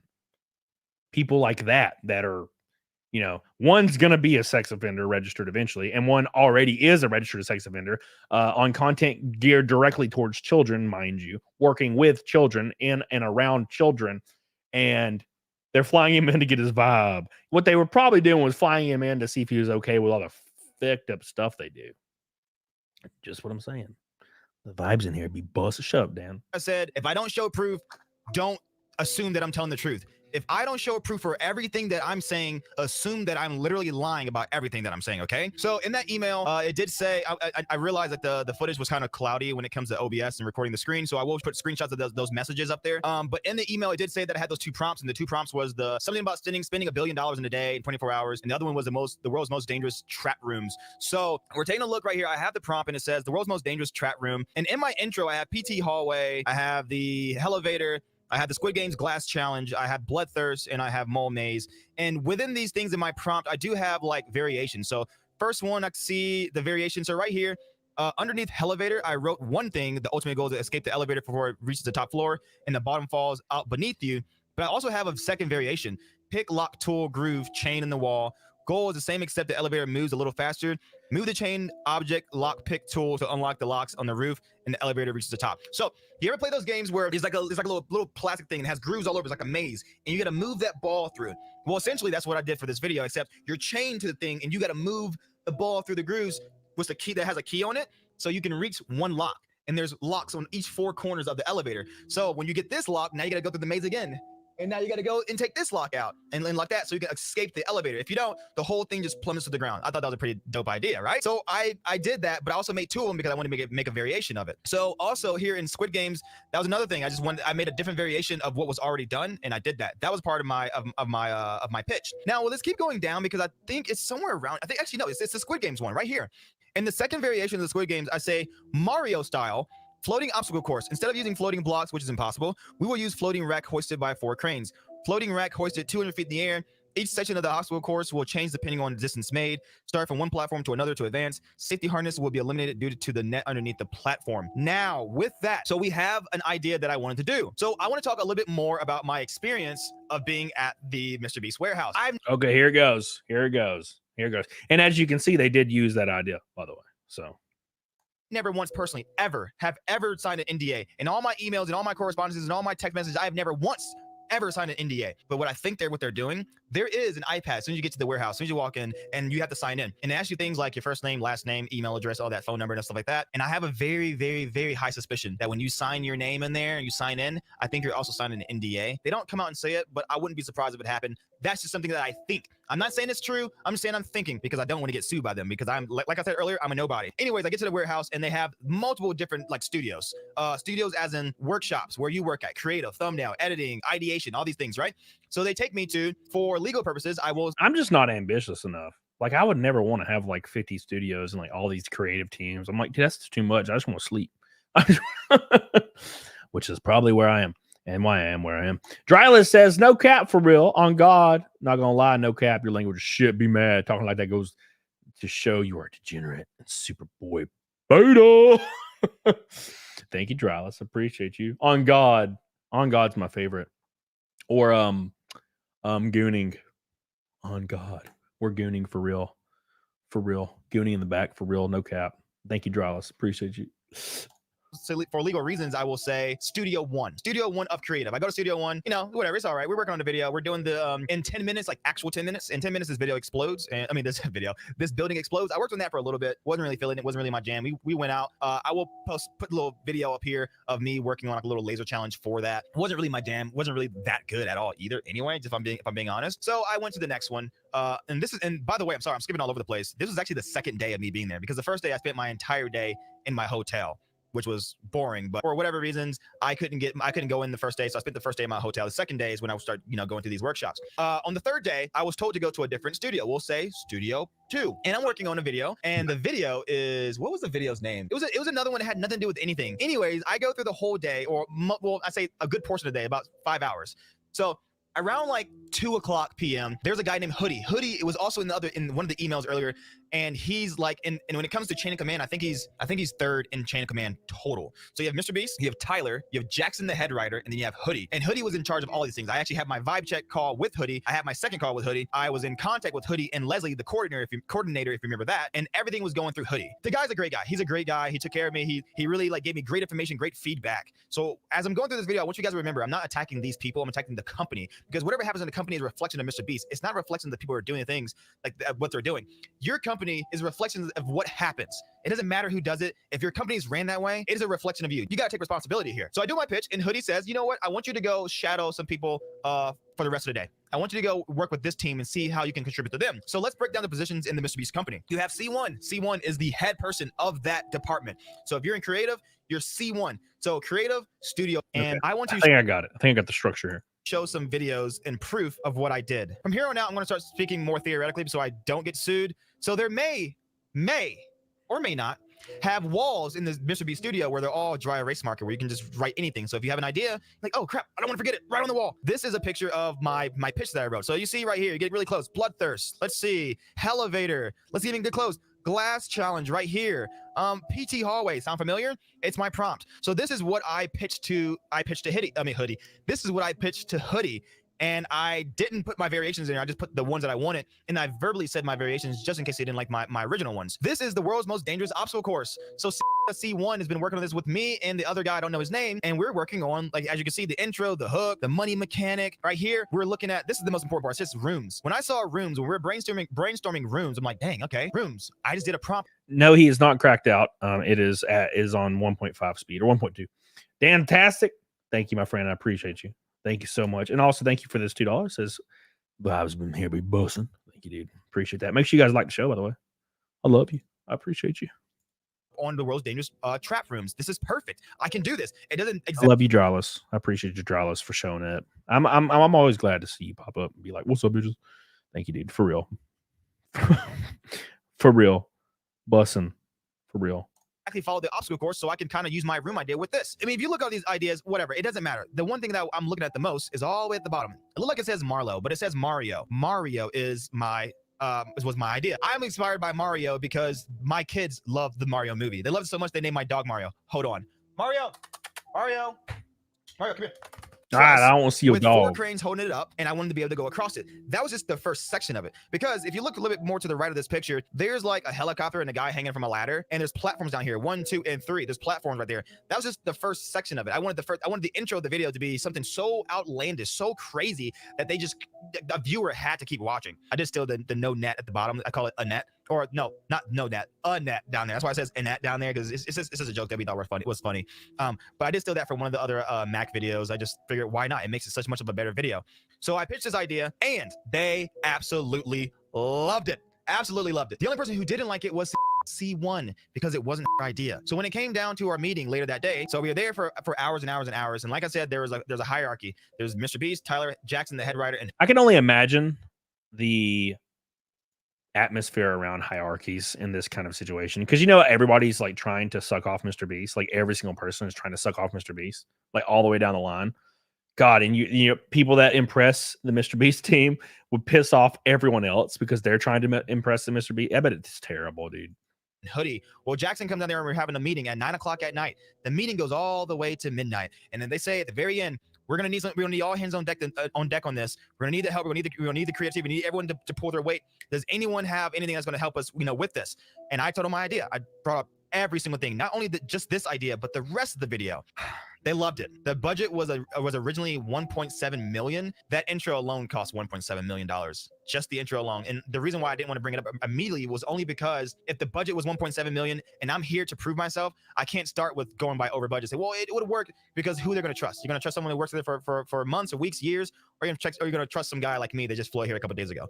So it was a little risky, but they loved it. We stayed to midnight. They freaking loved it. I got a pat in the back. Jackson was excited. Hoodie was excited. The only person who wasn't excited was a C1 that I kind of stepped over, because like they say in the company, it don't matter if you're C1, C2, C3. C3 can be a C2. C2 can be a C1. C1 can be a C3 by tomorrow. All right. So Zeno the Stoic says $1.7 million for a YouTube video. Yeah. So MrBeast's YouTube videos make a lot. A lot. You know what I'm saying? They make a lot of money. He makes probably over $1 million in ad revenue pretty easily.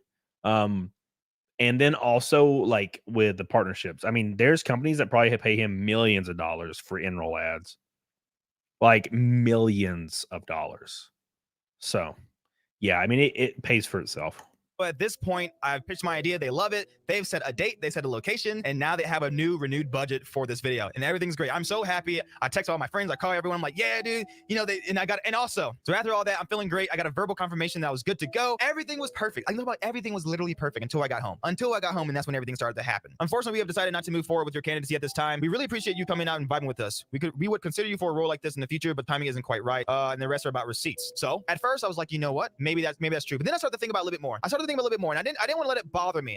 So I said, hey, Dylan, that's a bummer to hear, but I appreciate the opportunity. Maybe another time, like you said, candidly, may I ask if I presented myself poorly or rubbed the crew wrongly in any way? Talking about here because I know I did. Also, I sent my receipts, and I was just talking about my dog because I spent like $400 for my dog to be boarded. Sent all that information. He said, hello, Ty. You did not rub anyone the wrong way or present yourself poorly. We're going through some reorganization with the team and are limited on roles we have open for teams. I appreciate you sending receipts. We're limited on roles we have open for the teams. By the way, every video has a $1.7 million budget. This guy came up with a great idea, but we just can't really afford to have him come on board. You know, our budgets for every single video is just a little too much to pay somebody $60,000 a year. See, blah, blah, blah, whatever. This is where I started to like say, but I didn't say anything. I didn't say anything at all. Not a single word until I saw this on Twitter. Just uploaded the most insane video we've ever done. Go watch. Take a look at this picture. Take a good, hard look at this picture. Does that remind you of anything you've seen so far? Does it remind you of anything you've seen remotely close to it? Or does it look like the exact same thing that I drew? The exact same thing that I pitched? Everything. Do you want to know how much I got paid for that? Zero. I didn't get paid a single dime. This man, this company, his employees not only took the time to exploit me, to have me work for them under the false pretenses of a job that wasn't, you know, that they weren't available or able to give at the time, yet they had many people go in. Dude, they fucked this dude. They fucked this dude so hard. Damn, bro. Damn. In and out. On my second day, there was like a different group that I saw the day before, and then they were on their last day, and then on my last day, there was a group of people that was their first day. You're trying to tell me you didn't have any positions at all, yet you had all those people, and not only did you do that, you used my idea. A lot of people would say, you know what, legally he had the right to do that. I don't know in what legal standpoint he could. I could be wrong, but let's think about this though. We're talking about a billionaire. We're talking about the world's biggest YouTuber. How is that so hard to just compensate someone for some work? How hard is it to compensate someone for their ideas that make you millions and made me zero? I don't care if it was legally done or not. Like, think about it. We all have hearts here. We're all watching YouTube videos for the same exact reason. How messed up is that? You're a billionaire, dude. It's not like it's some. Look, dude, I sympathize with this guy, but there's a reason why billionaires are billionaires and we are not. It's because they do things like this. They're going to do things like they're going to fly people in. What they probably were doing, to be completely honest, they were probably flying in 12 to 15 creatives for 3 days a piece throughout the weeks to try to get ideas and then hiring none of them and just taking their ideas because they only have freaking 9 creatives on staff, right? So they bring in new eyeballs, new minds for a week or two, like all throughout these processes, and they take all their ideas and they utilize all those people's ideas for a year or two. That's probably what they did, right? So, oh yeah.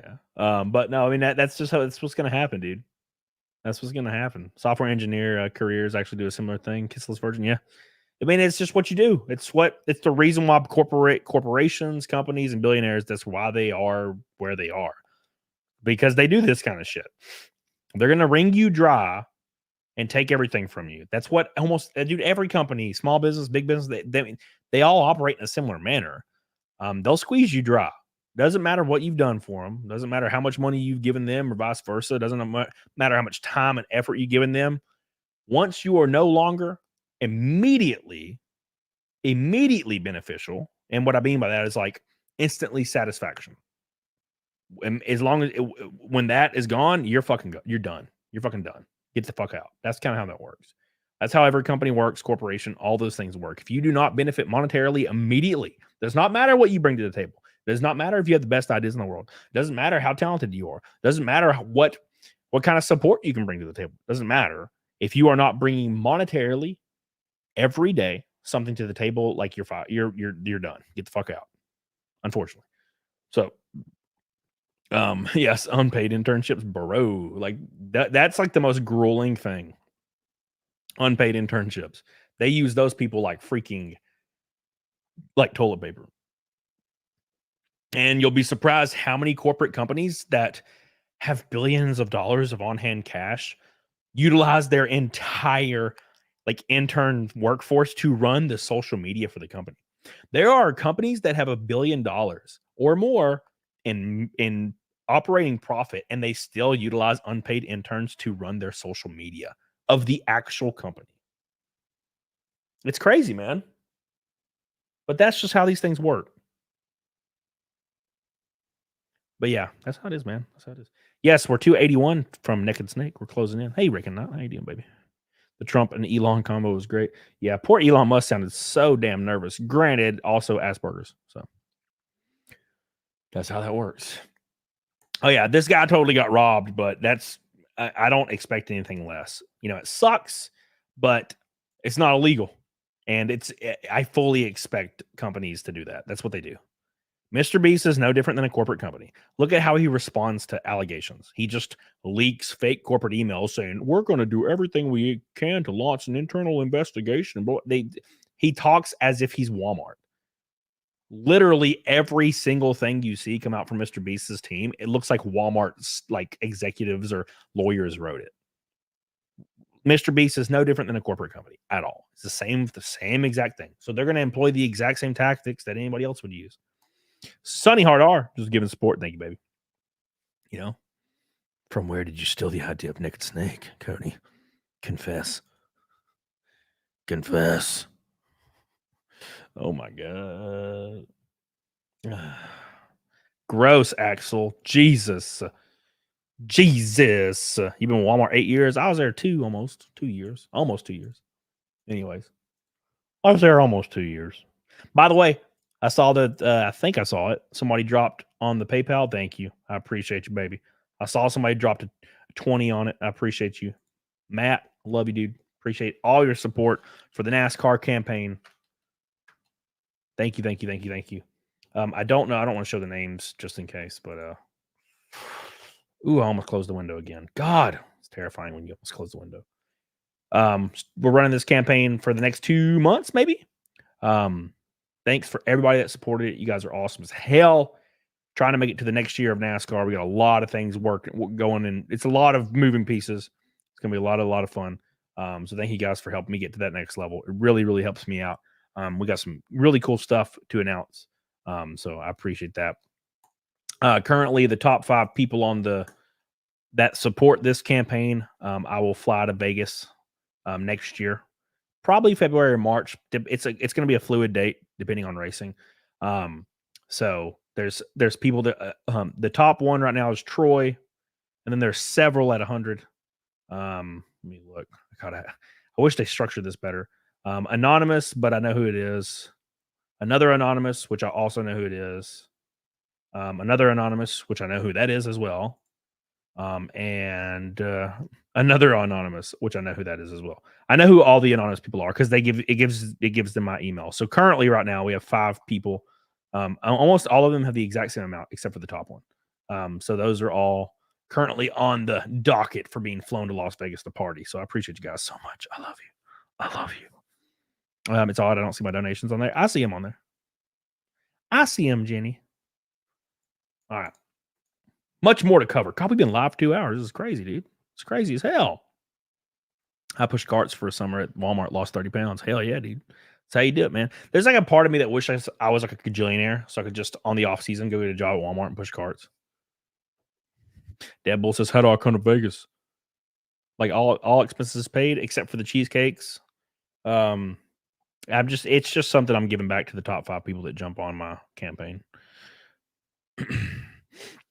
Because it's just to bridge the gap to get me to the next season.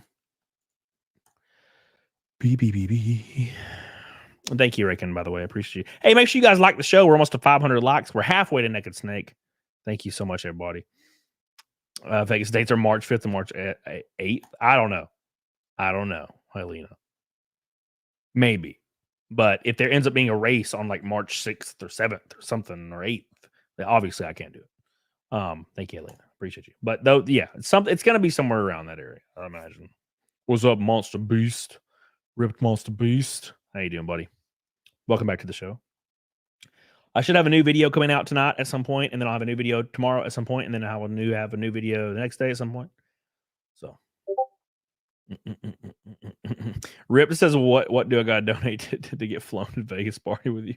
I don't know. I don't know. Ripped Monster Beast. Just the top 5 on there. It's going to be flown. I don't know how much it's going to end up being. It could stop right here, so it'd be the top 5 people on there.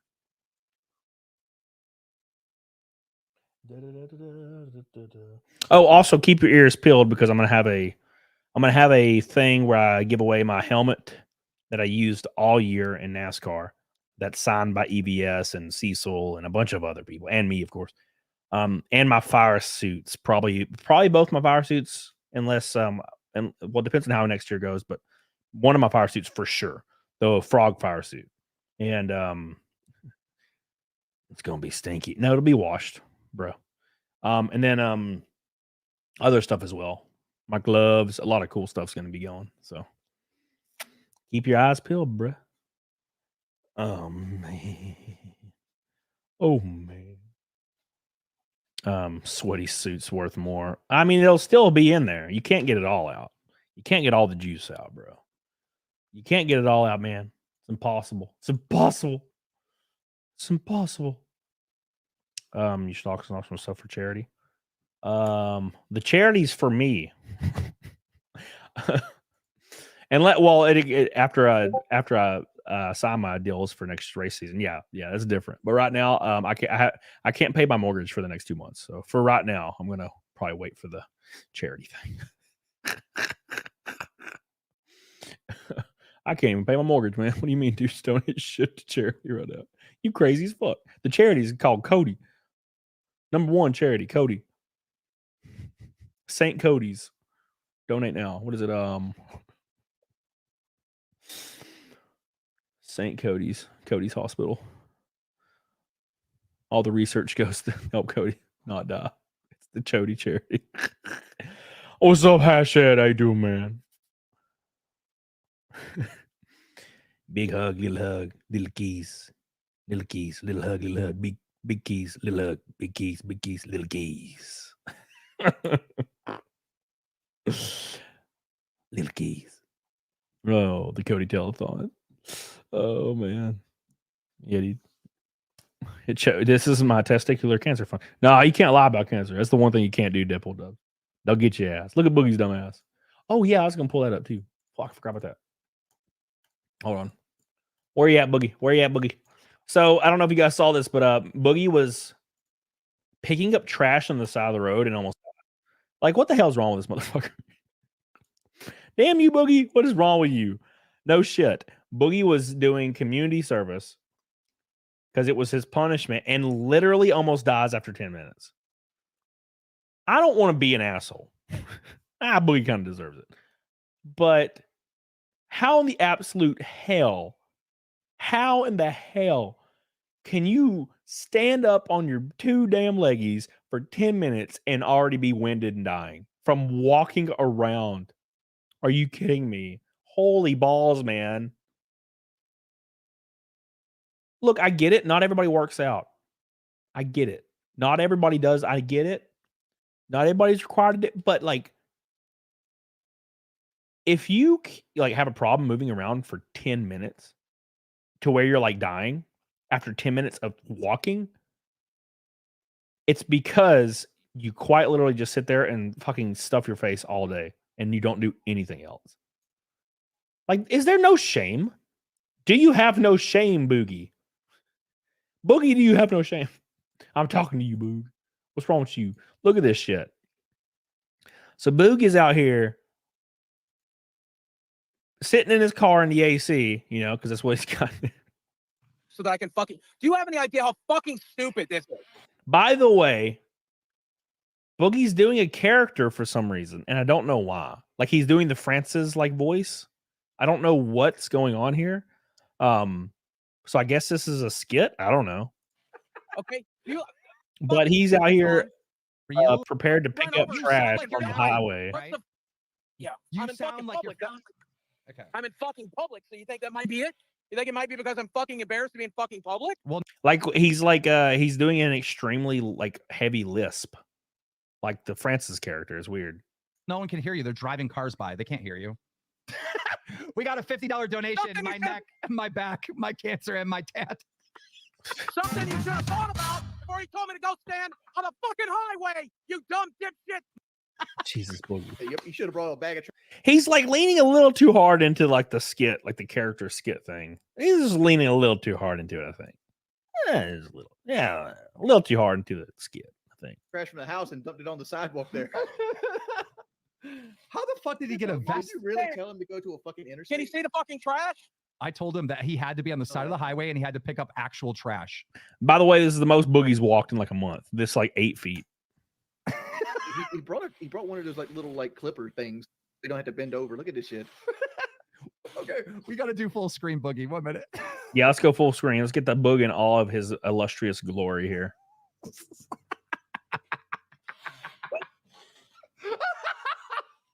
You know there's going to be a cop interaction on this stream, right? Oh, I can't wait. I cannot wait. The foreshadowing. Like our chat's going to be like calling his local like police precinct right now. There's a drunk man on the side of the highway in a yellow vest. Yo, why does his Crocs match his whole I fit? want you to pay attention, by the way. I want you to pay attention to how fast Boogie like just gets drenched in sweat and has to immediately like abandon this trip that he's taking, by the way. I'm over here wondering why didn't he put on fucking tennis shoes? How does that get there? That's good. That's a cement bag, isn't it? Yeah. There's no way Boogie's wearing Crocs, is he? Is Boogie wearing Crocs? Cement or charcoal or something like that. Why is this so? What is up with big dudes and like wearing gym shorts and like Crocs everywhere? I guess if you have no shame for like being like you are in general, then why would you have any shame over your Crocs and your gym pants? Oh, entertaining. A fat man who faked cancer picking up trash. It'd been even better if his vest had a fake cancer on the back of it. Dude, he's not going to make... Dude, 30 minutes in, he's going to need a... Well, probably... It's 10 minutes in, by the way. 10 minutes in, he's going to need to sit, Yep. and then I'm going to get on his ass. Hey, guys, do you think Mr. Beast is saving the planet? Look at Boogie go. Great fucking content, team. This is great fucking content. Dude, I'm It telling is you... great. Look how ready he is already. He's already dying. You know it's 91 fucking degrees in Arkansas. It's 91. I don't like the Boogie pretending to be mad stuff though. It's kind of lame. Where he's like screaming, like really leaning into this like whole I'm just really angry that I have to do a thing that I agreed to do. You know, just be honest about the interaction. I think it'd be funnier to me, whatever. fucking degrees.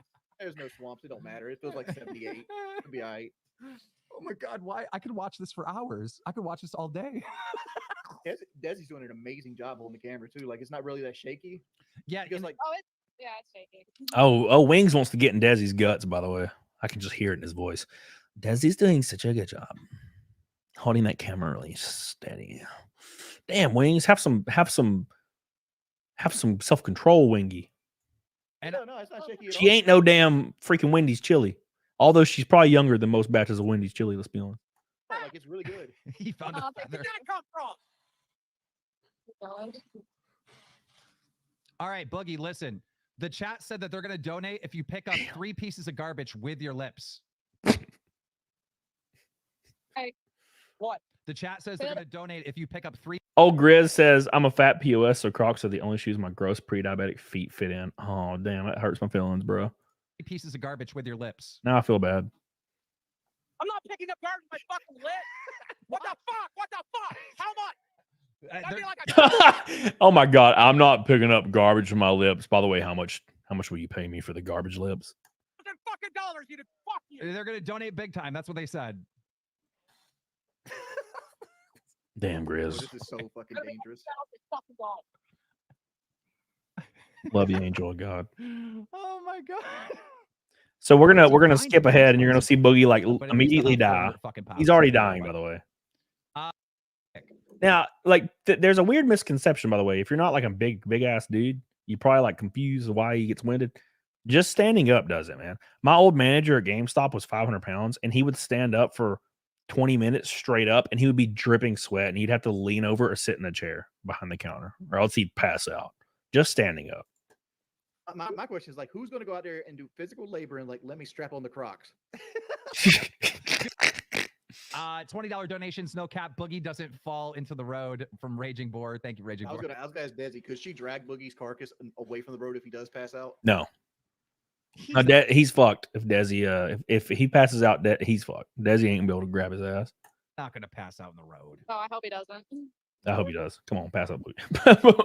Pass out, Boogie. See, when we first started this, I feel like he was being fake mad. Now he's starting to get real mad. Oh, it's only gonna get worse. Like he's already exhausted. I can tell you right now, like his knees are shaking. From being a fat man, I can tell you everything. From being a fat man, I can tell you. I can tell you. Like I'm worried about how long is it been? You have done 20 minutes. 20. It's only been 5 minutes since he said 15 minutes. You have 40 minutes left until. No, he's only done 10 minutes. Keem was lying his ass off. He only did 10 minutes. Look at that. He's at 10 minutes right now. The halftime. Till when? Till halftime. 40 minutes left for halftime. You're full of fucking shit. I'm not gonna make it 40 more minutes. Yes, you are. Yes, you are. Desi, ask him if his knees are already shaking. Baby, are your knees already shaking? Yes. I'm fucking sweating. Poor bastard. Poor bastard, man. Damn. Love you, Jenny. Thank you, Jenny, for all your support, baby. What? No. I'm the one who has to listen to my body, you fucking idiot. Tell him that he can't sit in the car on his break. He's got to sit on the ground. Yeah. He has to sit on the ground on the break for sure. You have to sit on the. Hey, Oh you have my to sit on the. God. If it's set on the fucking ground, I'll never get back up. What are you fucking stupid? What? He's got a cane. That'll get him up. A cane. This is when he takes his shirt off. Look. Created a traffic jam. He took his shirt off because he's been outside for a total of 14 minutes. So he has to take his shirt off. 14 minutes. I was at the gym for 2 hours today because it was chest day, and I really like chest day. I was there for 2 hours going hard as hell. This dude, 14 minutes, takes his shirt off, dying. Jam, look at this. Look how slow they're going now. Well, actually, if you actually read the sign that you wanted to think, it says the left 2 lanes are closing, so it's actually going to zipper merge. Oh, yeah. Damn. The traffic's moving so slow. There's actually probably one of the better spots he could have actually done this in, so they're not going 75. There's nowhere in my area that's this dirty. Like there's so much trash in that area. It's like unreal. Man, I don't know. There's Oh, some he's pretty falling messed apart. up places here. Oh, 100%. Like That's just a fucking recipe. That was a leap. All right. So remember how he said you were 40 minutes from halftime? 4 minutes is actually as far as we go here. 4 minutes. Are they gonna rot? Do you have to pick up the bird? Do they rot? You're the bird lady. Do you know? I guess yeah, eventually, but All right, we're doing if you want to epic. pick it up, you can pick it up. Boogie, can you hear me? Boogie, can you hear me? Here, can you hear it, Keem? What? Okay, listen, you got 3 minutes left, and I want you to push super hard because I'm playing epic music during this 3 minutes. Go. 3 minutes? What is happening? Why does Keem keep changing the goal? He's like 40 minutes. Never mind 3. Just 3 minutes. You're fine. Hard, as much trash as you can. Go. 3 minutes. Go. That's some pretty good music, though, actually. Let's be You honest. got this. Is this 2 Steps from Hell?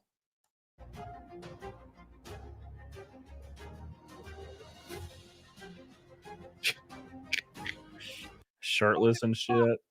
Go, push through. Push through, Boogie. God, he is a mountain of a man. Look at that gullet he got on him. Damn, baby. I can just smell him from through the screen. Rainbow Crocs, how far are you going to go on him, bro? Come on.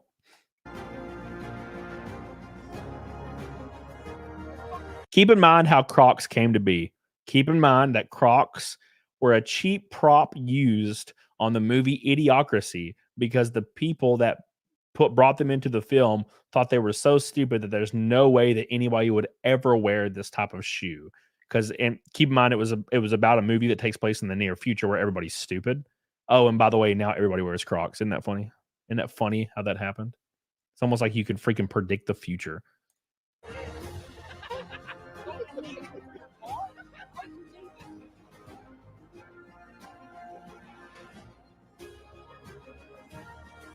Do this just to get out the cell. Oh my God.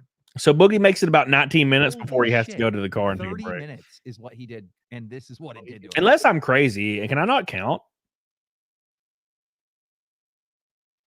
Yeah, this is just 20 minutes. This is not 30 minutes. This is just 20 minutes. He started right here. Yeah, 20 minutes. The air conditioner, straight for the air conditioner. Is he sunburnt? His Oh blood my pressure's gosh, you very look high. sunburnt. It's That's 91 not- fucking degrees outside. There's a- It's 91 degrees, sunburnt, bro. What town do you live in? Fayetteville, right? Fayetteville, Arkansas. What's Why are you doxing me? They're gonna figure out where I am. They're gonna send the fucking cops. Everyone knows where you He knows. Everybody knows where he lives already. live. I'm just trying to figure out the actual temperature there right now. It's 91 according to my car. Holy shit. Turn the car on, Boogie. Get their AC going. And I take a thought- nap. I thought he was gonna roll in the grass and be like, He got his Mountain Dew Oh, ready. it's coming. Grab me a bottle of water out the back, please. What the cool. All right, so let's see where Try Boogie purple. starts again. Boogie starts again about Yeah, 8 there's minutes a little bit later. of trash everywhere a little bit. oh, Desi, make Yeah, Quagmire. I work in a tire shop. Bro, I will be in a race car and it will be 140 degrees for 2 hours. We had 2 red flags at Salem in the NASCAR deal out there. I was in the car, like heart rate was through the roof because it was so hot. And I was pouring water like everywhere and drinking water just continuously. And I barely thought I was going to, I didn't think I was going to survive that. It was 2 hours.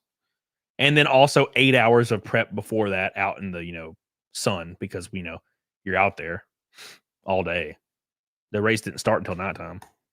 sure you back up enough so we always get full body shot. Oh yeah, I got you. Fired up for some fucking reason. You dumb fuck. My neck, my back, my cancer, and my tat. Oh shit. Ladies and Oh, gentlemen, we've got to play the Boogie Lied song in the background while we watch him pick up some trash. This one goes out to a special someone who's 400 pounds and a whiny little bitch. This one goes out to you, Steven, aka Boogie2988. look at his titties. They're so fluked. Got some big old titties on his ass. Ebullience says, would love to talk with you on a call about this. Dude, I'm always down. If I'm in town and not racing, don't you take Leeward IVs, Cam? Yeah, I take 3 every race day. And I take 1 every day leading up to the race. Starting Monday. I took 1 yesterday, but that's because I drank some claw. Didn't need to.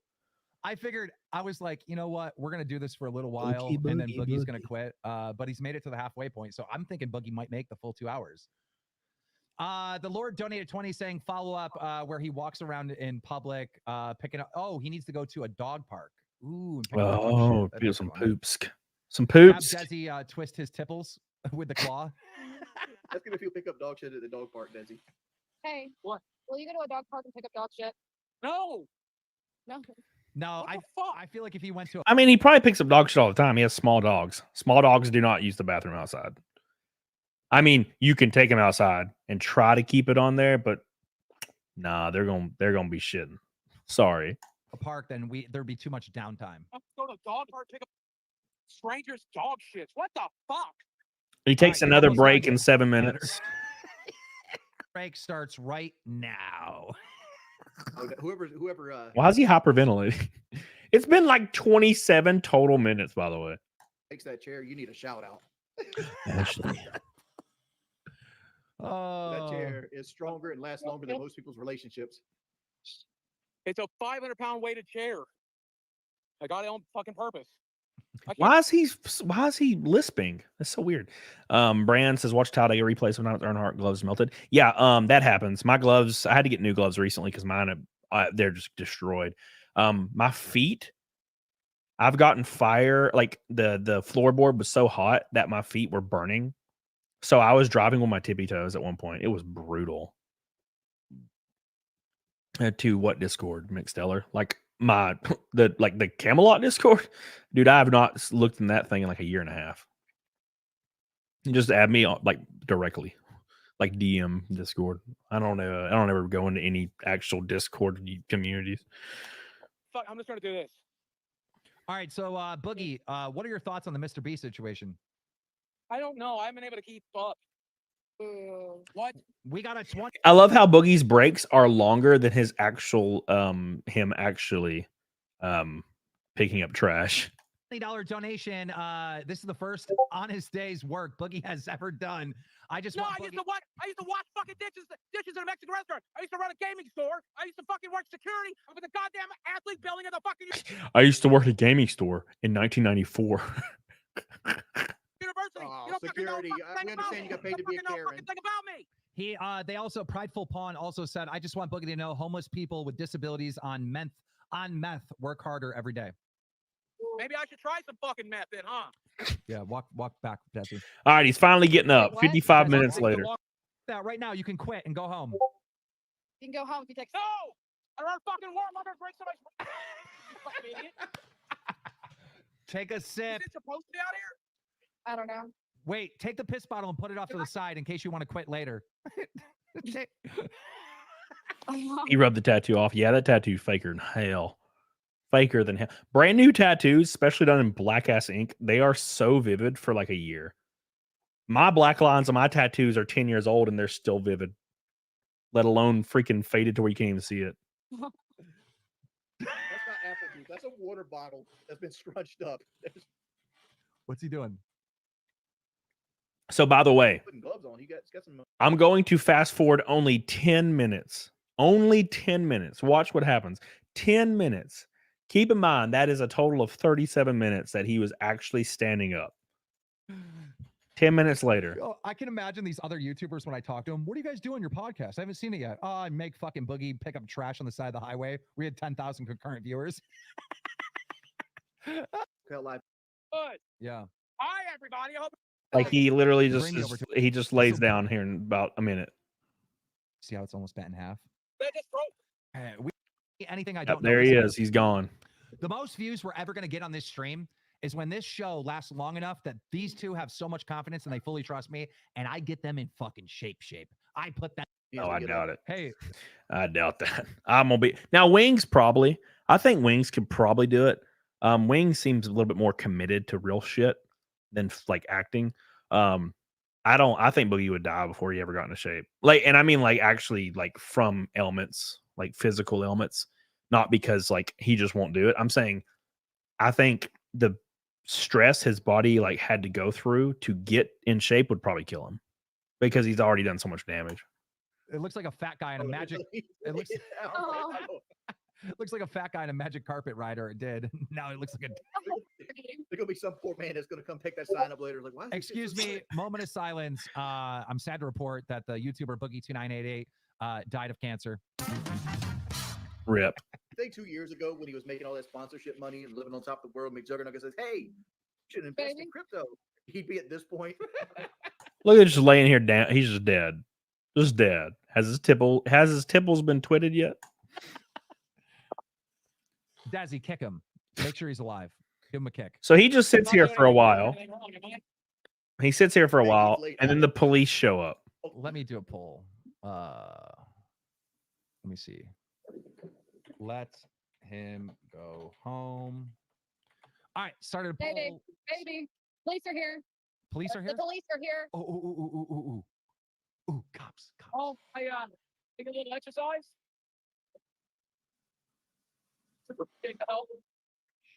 The police are here. Oh, by the way, the police officer lady could totally get it. She looking slick as hell. Yeah, that's us. Not doing anything illegal or anything wrong, am I? I broke my stupid thing, leaning on it. Now I didn't think I'd make it back to the car, and I thought I just relaxed. Does he show the cop? Cop could totally get it. So I will follow it if we do. Yeah. Yeah, we'll move it. Yep, get it out of the way. Okay. Yep. Yeah. Yeah, we're sorry. No, you're good. You guys trading anything? I got water back.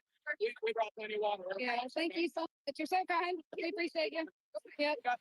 At least it wasn't a Yeah, crazy wait for mean us to cop move. that came to get Boog. Chat Boogie. The chat is saying that it's fake and the cop is an actor. Forced drama. No, the cop is sitting there waiting for us to leave.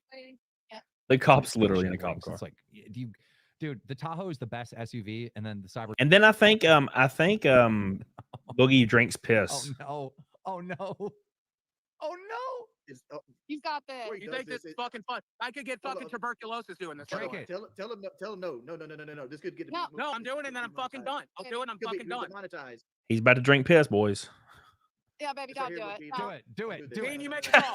Do it, do it, do it. He's saying do it. Up. Up. Oh my gosh. Give me the water. Water. Ew. He's so dramatic. He's so dramatic.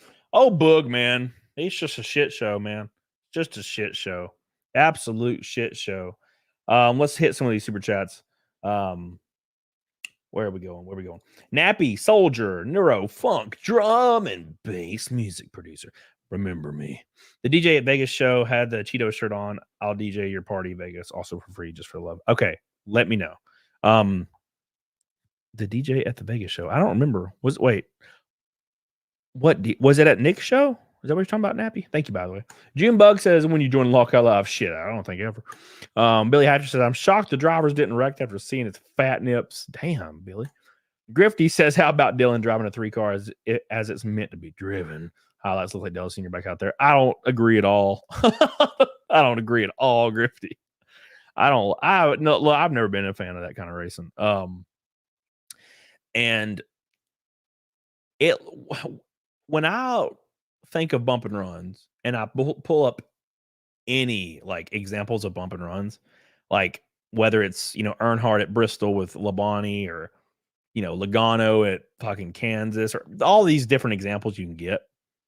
It's always there. Like the car behind is a foot off the other car. Right. And they go into the corner and they bloop them and they get a little loose and they go under them. Or worst case scenario, they spin and hit the wall, right? Austin Dillon drove like 5 car lengths back and just destroyed Joe Logano. And then came, down the front stretch. And then, of course, Hamlin went up a little bit in the natural line. And, the 3 just didn't fucking, it just killed him too. I don't know, man. I don't like it. I don't like it. It just it's a professional auto sport. And I don't like that kind of stuff. Like, in any other professional auto sport on earth, like you're going to get penalized and you're not going to win. And NASCAR used to do that. Like as recent as 10 years ago, they would penalize people for that. And now it's like, they don't like, it doesn't matter. You can go backwards and I guess it's fine. It's weird. I don't know. It just doesn't really feel like a professional sport when that kind of stuff happens. It kind of feels like we're watching like Monster Truck Rally or like wrestling. I don't know. I just don't care for it. It was exciting though. I don't really care. Like, I don't have anything at stake when I watch it. So it doesn't really bother me. But yeah, thank you, Grifty. Ashley, what's up, baby? Mike Hunt. Anyone would be tired picking up trash for 10 minutes while carrying you're right. 385 pounds. Oh, you mean extra, Mike. Okay. Sorry. I'm about to say he weighs more than that, dude. But yeah, no, I get what you're saying. Thank you, Mike. $5 for Mike. We're halfway. Finally, we made it halfway to Naked Snake. Can you believe it? Quagmire said my deployment in the Gulf 114 on the flight deck with F-18 exhaust run for 16 hours every day. Everyone should have to go to boot to vote, like boot camp, like basic. Shit, I wouldn't be able to vote. I never went to basic. Thank you, Quagmire. Appreciate you, buddy. Quagmire, my boy. Scam a lot. What's up, Carlos? Couldn't have happened to 2 more deserving drivers. Oh, I agree. I agree with that. Carlos says you missed the Elon Trump interview. No, I watched it. I quite literally turned it off. It ended like 10 minutes after my stream started, but I was watching it all the way up to that point. He's heavier than 385. Oh yeah, Boogie's almost 500 pounds, man. 385. Yeah, Boogie's almost 500 pounds. He closing in, boy. He closing in good. What is that noise? No, kill that. Kill Discord right now. Discord always making noises. Whew, all right. Closing in on the end here. We did make it halfway to Naked Snake. The streak may end at 335 or 334. Yes, 334. Whew, I'm telling you. Appreciate everybody for all your support. Love you. Appreciate you made it very far. You saw the interview. You listened to the interview. Grifty says OG NASCAR moonshiner runners fast and dirty all day. Grifty. The guy I raced for at the beginning of my ARCA career was like a moonshine runner. He's like 90. He tell you all about it. He has a lot of good stories. Thank you, Grifty. Magna Norris says, "Hey, would you rather eat old or die young?" Wait, what? Eat old or die young? You mean be old or die young? Oh, I don't know. That's hard to say. If I had like a family and children and stuff, probably die old. But no. You know. Thank you, Magna Norris. Appreciate you. Dan's fantastic with an orange boy. Thank you, buddy. I appreciate you. One pink from a rainbow night. Thank you, Dan. Dan. Thank you for all your support tonight. You've been going ham as hell through the super chats. I appreciate that, buddy. I love you. Thank you, buddy. Dan's fantastic. Dude, we covered a lot today. We covered all 3 Mr. Beast dramas. There's so many. The Mr. Boog. We covered the freaking Olympics. Oh my gosh, that lady. So a lot of drama, man. Been a lot of fun. Yeah. Notice Camelot stopped e-fapping awful content and the donations came rolling in. That's just how it works, man. That's just how it be sometimes. You know what I mean? Yeah, but yeah, it's actually the Elon and Trump interview is actually pretty interesting because Twitter was getting DDoSed like as they were trying to go live. It's so weird to me. It's so strange to me that the Trump Elon thing, so many companies, so many celebrities, so many things are like against this conversation happening. It's like everybody in the elite is completely against it. It's like, why? You know, doesn't the normal person see that and they think it's weird?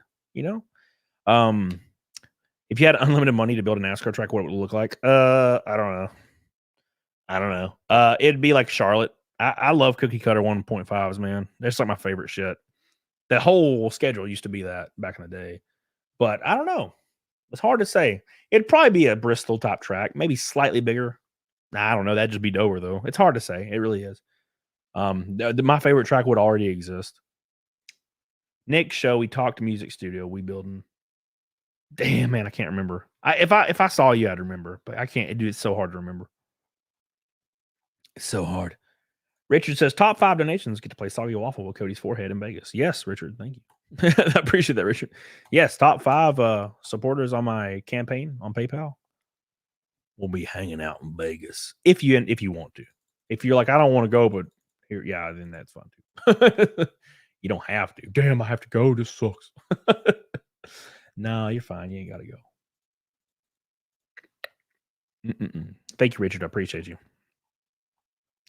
The bum beating the shit out of himself. Oh, make sure you guys like the show. We're 100 away from the like goal.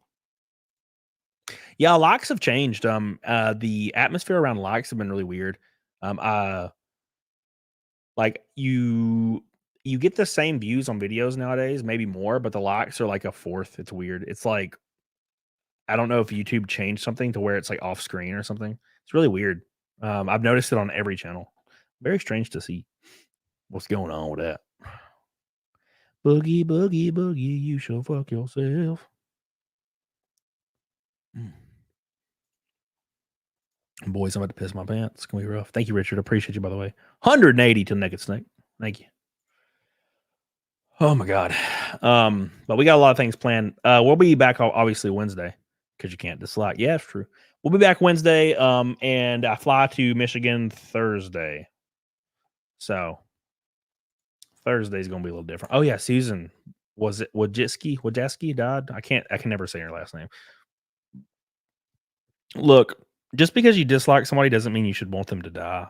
There was people like wishing for her death and like saying she deserved it. I'm like, people are insane. But I don't care like how shitty you are as far as in your professional life when it comes to, you know, like your decisions with a corporate company. Okay, I get it. Like but wanting people to die that's stupid. That I don't actually believe people when they say that. You know, I think it honestly is completely born out of people don't take it seriously and they have zero value for life at all. They have no value for life. Just none. You know, that's what I see it as. It's just people don't value life at all because they never encountered death. I feel like a lot of people on the online spectrum and social media, and they're like teens and early 20s, they've never really been through like the tragedy of losing a loved one or a friend. A lot of people have, but I think the most people haven't. So they just don't value it. So they just wish death on people all the time because they you die. Like, you know what I'm saying? I just think people don't. It's just weird to me. Wiggles, snack. Thank you, man. I appreciate you.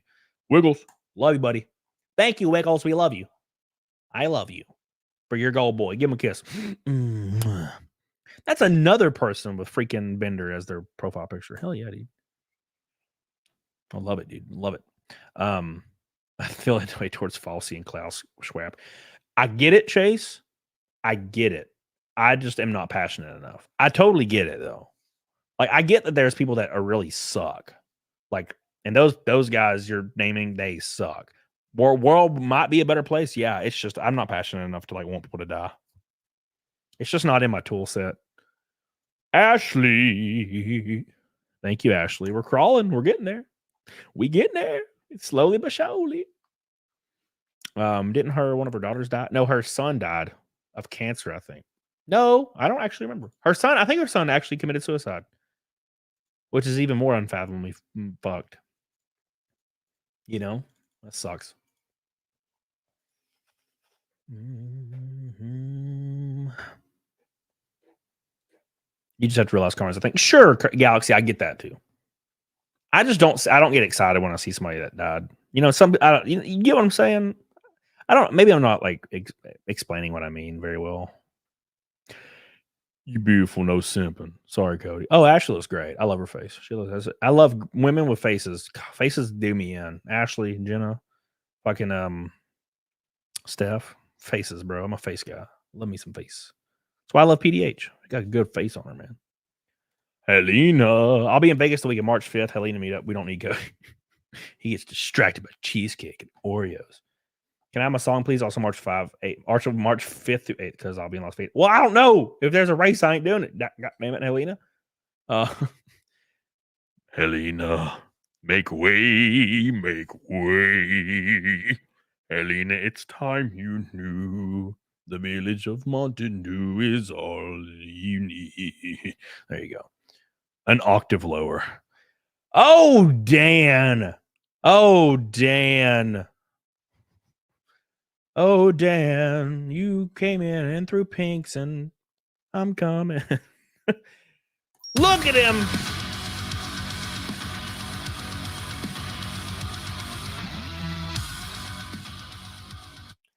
Dantastic says, hopefully somebody can pick up the last bit. Too bad PayPal didn't count towards it. Also, get your ass on PCC.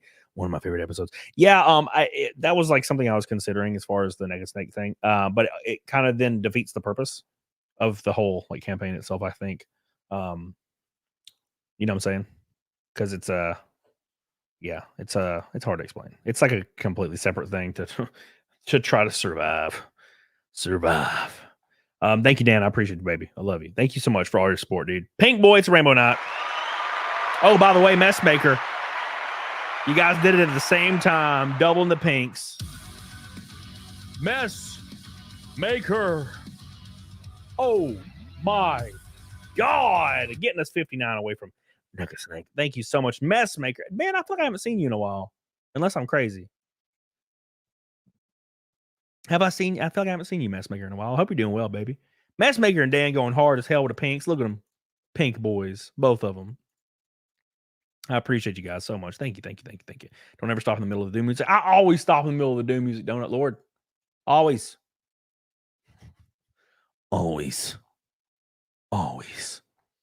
Thank you. I appreciate you guys. Thank you, Messmaker. Tune to Pink. I need to stream 2016. Oh, it's so good. Doom 2016 is one of the better games ever. I need to go back and play it too. I played Halo 3 multiplayer last night. Got wrecked. Granted, I was a few claws in. Ashley trying to get the naked. We're closing in. Ashley with the 20. Thank you, Ashley. Look at her face. God, what an amazing face. Thank you, Ashley. I really appreciate that. I love you. I love you, Ashley. Unconditionally. Thank you, baby. She's so good to me. So good to me, Ashley. You're so good to me. Thank you, thank you, thank you, thank you, thank you. Whew, I'm about to piss my pants. I might have to go piss in a minute, guys. I am done. Words are hard. Thank you, Ashley. I appreciate that. Words are hard. I agree with that. Halo 3 Melee is so slow compared to Halo 2. It's so fast. I don't even remember. I was just playing all of them, like just doing the whole like just join whatever match. 2016 was Leagues better than Eternal? Man, I don't know. I liked Eternal a lot. But I think I liked how I liked 2016 being a little bit more simplistic. Eternal got really convoluted with like platforming and stuff, which I did not dislike. I enjoyed it, but I find myself wanting to go back to 2016 more, probably because the environments are kind of consistent and like really dark and spooky, whereas Eternal's a little bit different. Like sometimes you're in like the snow and stuff. I kind of like just the hell environments, like just hell and Mars and hell. I like that. Thank you, Ashley. I love you. I love 2016. Good. Good. Deadlock said you go to anime. Sorry, no, I did not. I thought about it, but there's no way I could have afforded it, man. There's no way. There's no way. There's no way. The last race, I couldn't even afford a rental car, so I was just standing in the rain and the hail for like an hour. It was really fun. I regretted everything at that moment. I was like, "Oh, this sucks. This sucks ass." What they lacked in level building, they made up in music. What, Eternal? Eternal had some good tracks, but the overall the OST was much better on 2016. God, I'm about to piss my pants. Before I go piss, I'm gonna go piss for 2 seconds, for like 1 minute, and then come back. Real quick, because I'm shilling my NASCAR campaign. We are currently in contract negotiations, or roughly details. Very, very early stages of contract stuff, and for NASCAR for next year. But I need to make it through this year first. So I started a small campaign because I never really factored in traveling funds because I'm stupid. In March, I never factored that in, so I got kind of fucked pretty early on. So I started a small campaign with a very unreachable goal on it. And of course, the top 5 people that support that, I'll fly out to Vegas next year just to show my appreciation to get me to the next year. So there's that. I appreciate everybody that supported me on there. You guys are goated. The link's there. If you want to support that, you ain't got to, of course. But obviously it's appreciated. I love you. I'm gonna go pee for 1 minute, and then we're gonna come back. We're gonna come back and hang out and do Naked Snake if we end up hitting that.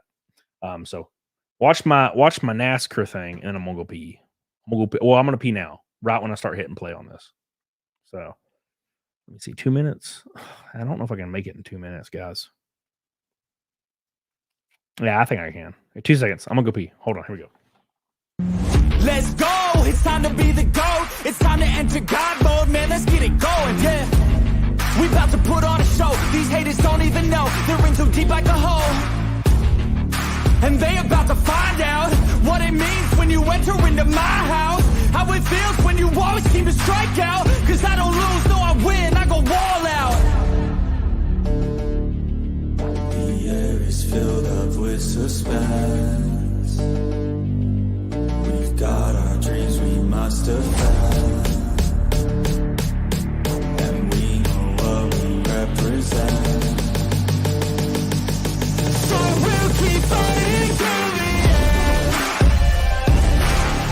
And we'll keep fighting till we win. This is our calling, this is our calling. Yeah, we'll keep fighting till the end.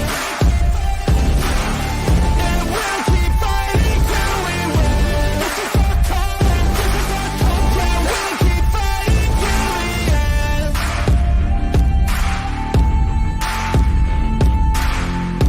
This is our calling, this is our calling.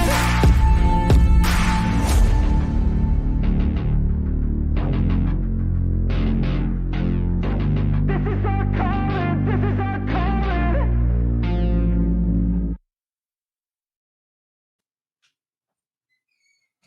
I didn't beat it, did I? Damn. I thought I could beat it, but I couldn't. I'm sorry. I pissed a lot though. Oh, all right, here we go. I'm back, boys. Okay, God, man, I just pieced. I pieced so much. I really had to pee. It's probably because I drank a Monster before the stream started. Obviously, I always drink a Monster. That's what I do, man. Just can't stop drinking Monsters. Too delicious. All right. Okay. Whew. Did you wash your hands? No. What? Wash my hands? I'm in my house. I don't wash my hands after I pee. I don't even touch my penis when I pee. I don't need to do all that. I don't need to aim. The thing's like half an inch. It just aims itself. Wash your hands like I'm an 11-year-old at school. Bruh. Shit, people wash their hands. Oh my God. Whew. You hear like 3 seconds slow. Almost got it. Oh, it's nice, nice, nice. Dude, I'm starting to develop a really bad headache. God, it's killing me. Need some of that ibuprofen in my life.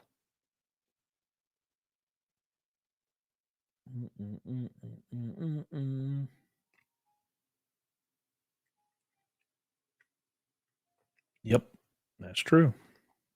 Sorry, guys, I'm reading. Oh, look at the puppy. Look at the puppy.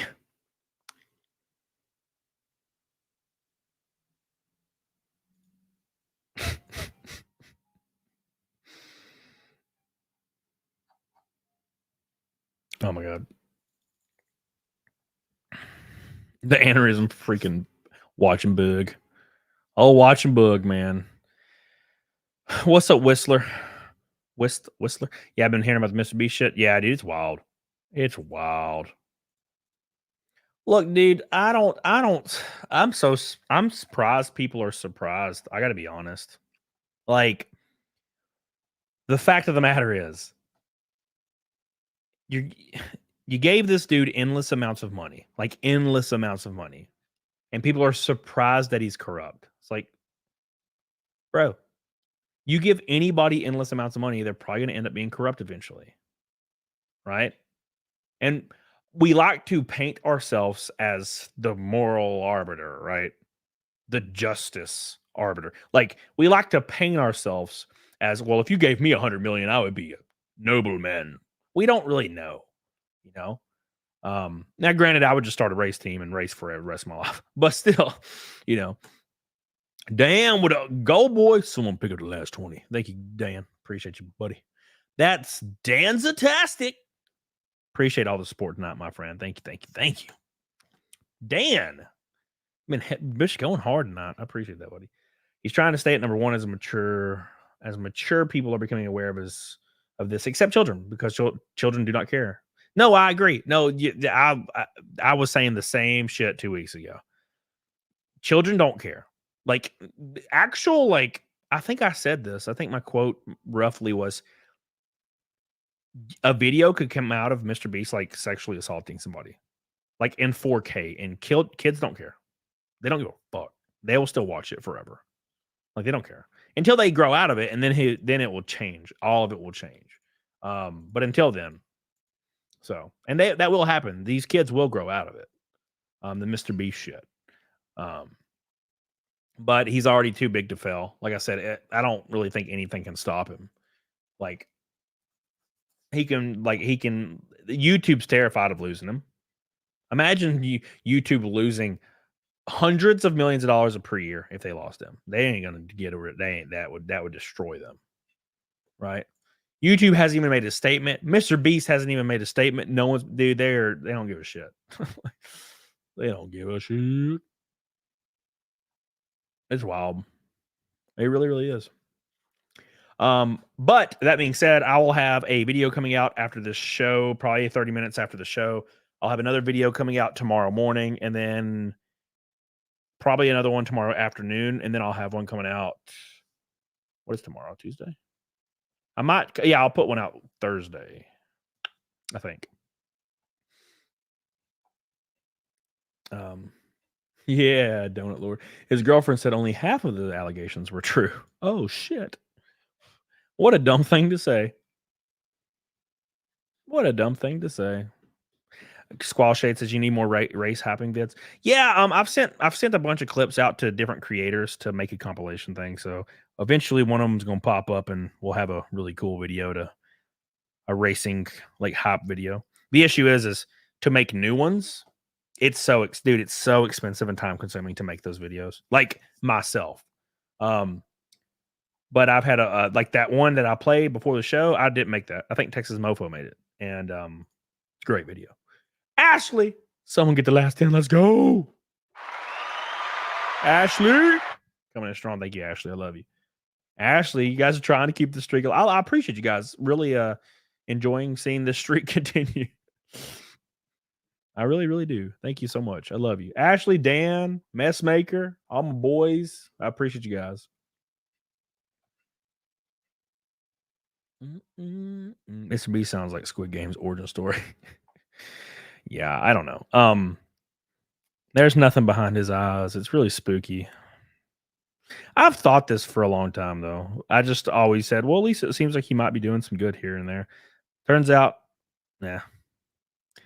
Just never trust someone that's, if they do something good for humanity or people in general, if they have to turn a camera on and like make clout and all kinds of really ridiculous shit over that, it's probably all bullshit. Or at least they get off on it, which is that necessarily a good thing? You know?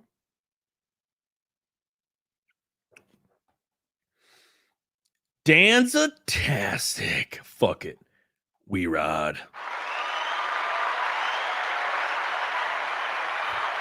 Thank you so much, Danza-tastic. I love you. Keeping the naked snake streak alive. Keeping it alive. Slowly but surely. Thank you, Dan. I appreciate that, buddy. And of course, all night. Dan's been going crazy as shit all night. Oh, did I say 19? What? I didn't even realize that. Thank you, Dan. I didn't realize it said 19 on it. I appreciate that, buddy. Oh, Dan coming in strong. Wiggles says $3 at him. Thank you, Wiggles. I appreciate you, Wiggles. I love you. Yeah, King Deplorables. I completely agree. I really appreciate that, guys. I love you. I appreciate you. And raking over on Rumble. I really appreciate all the support. Look, I know I'm like really low energy tonight. I apologize. Yeah,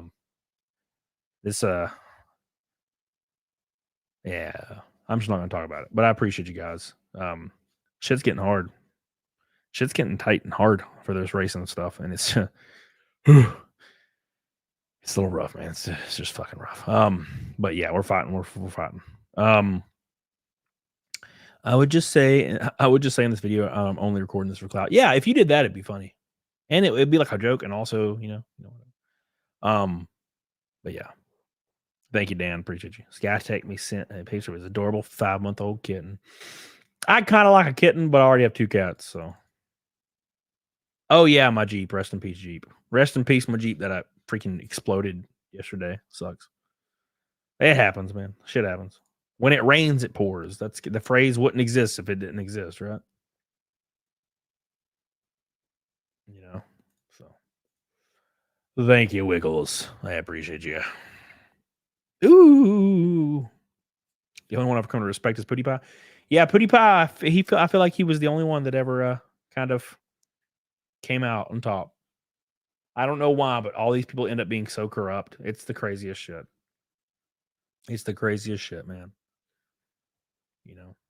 I mean, people call me corrupt for fucking just because super chats happen. So I mean, that's something.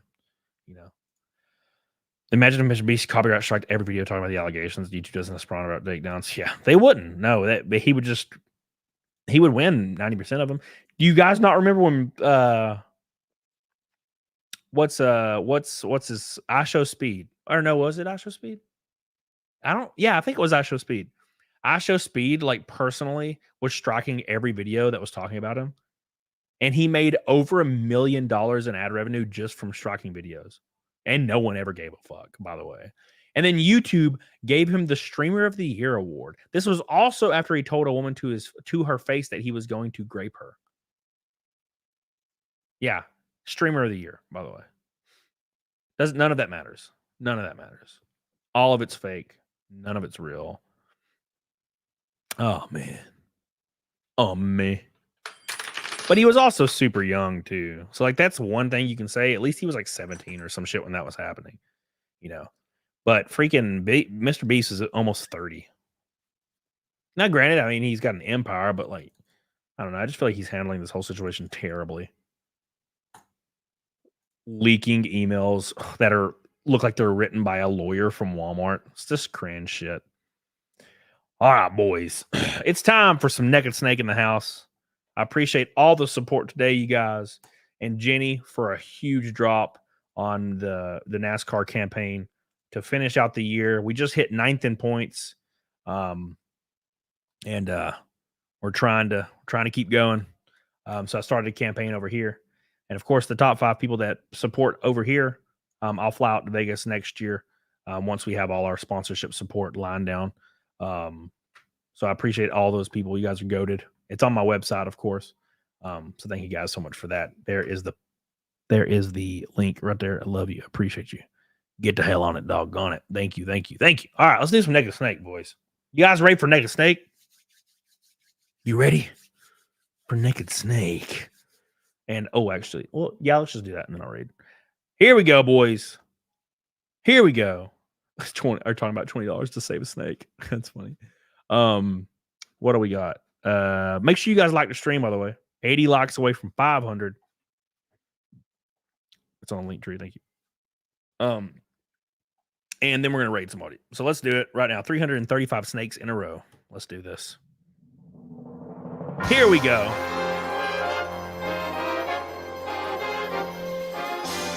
Let's do this.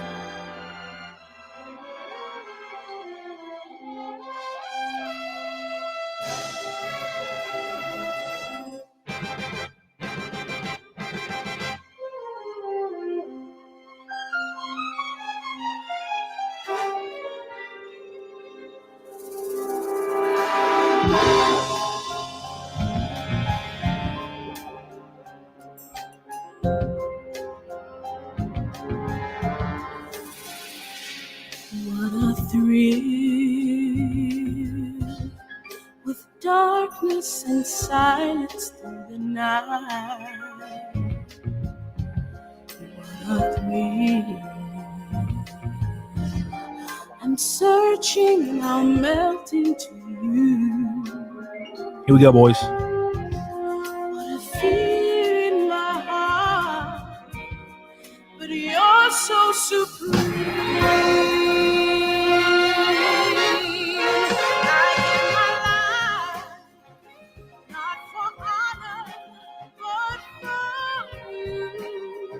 Snake eater in my time. There be nobody else. Ashley crying. It's the way I fly to you. I'm still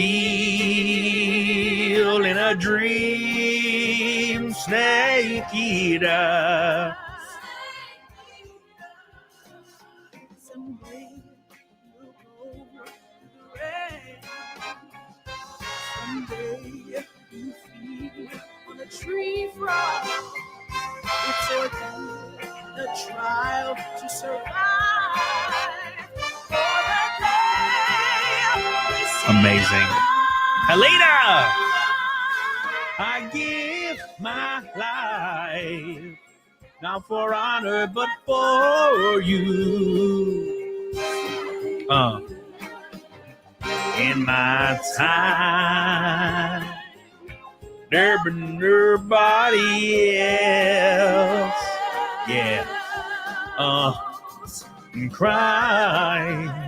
It's the way I fly to you. I'm still in a dream, snake eater. 335 in a row, boys. One more time. Here we go. You ready? Are you ready? Are you ready? Narco Wookie!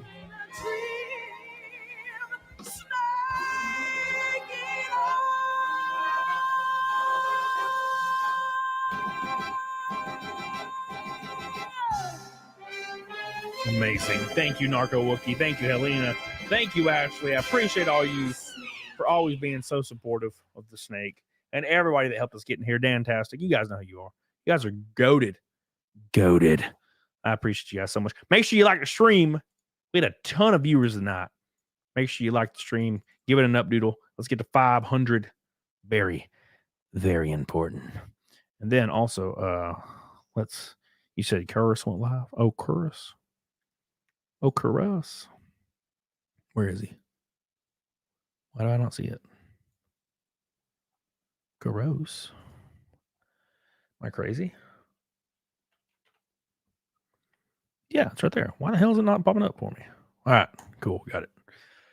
Emmanuel Costello. Thank you.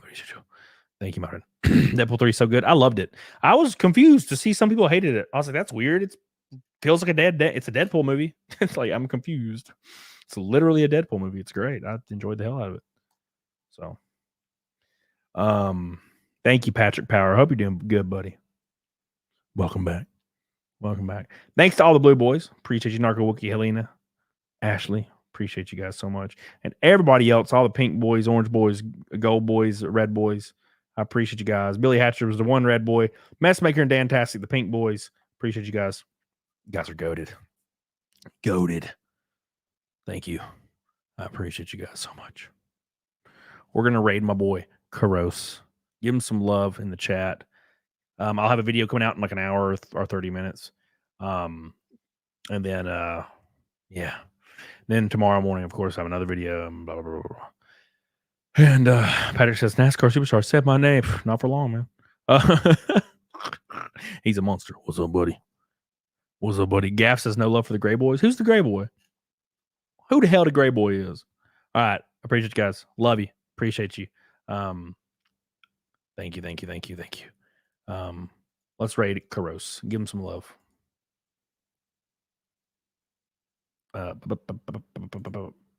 right, we got Karos going. Stop putting yourself down like that. It ain't me putting myself down. It ain't me doing it. This isn't a willpower or like talent situation right now. It's a lot different than that. That'd be great if it was, but it's not. All right, boys. I love you. Appreciate you. We're gonna raid Karis. Give him some love. Get the hell on it, doggone it. Check out my PayPal campaign in the chat.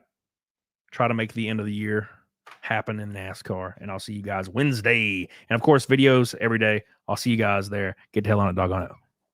Hell yeah.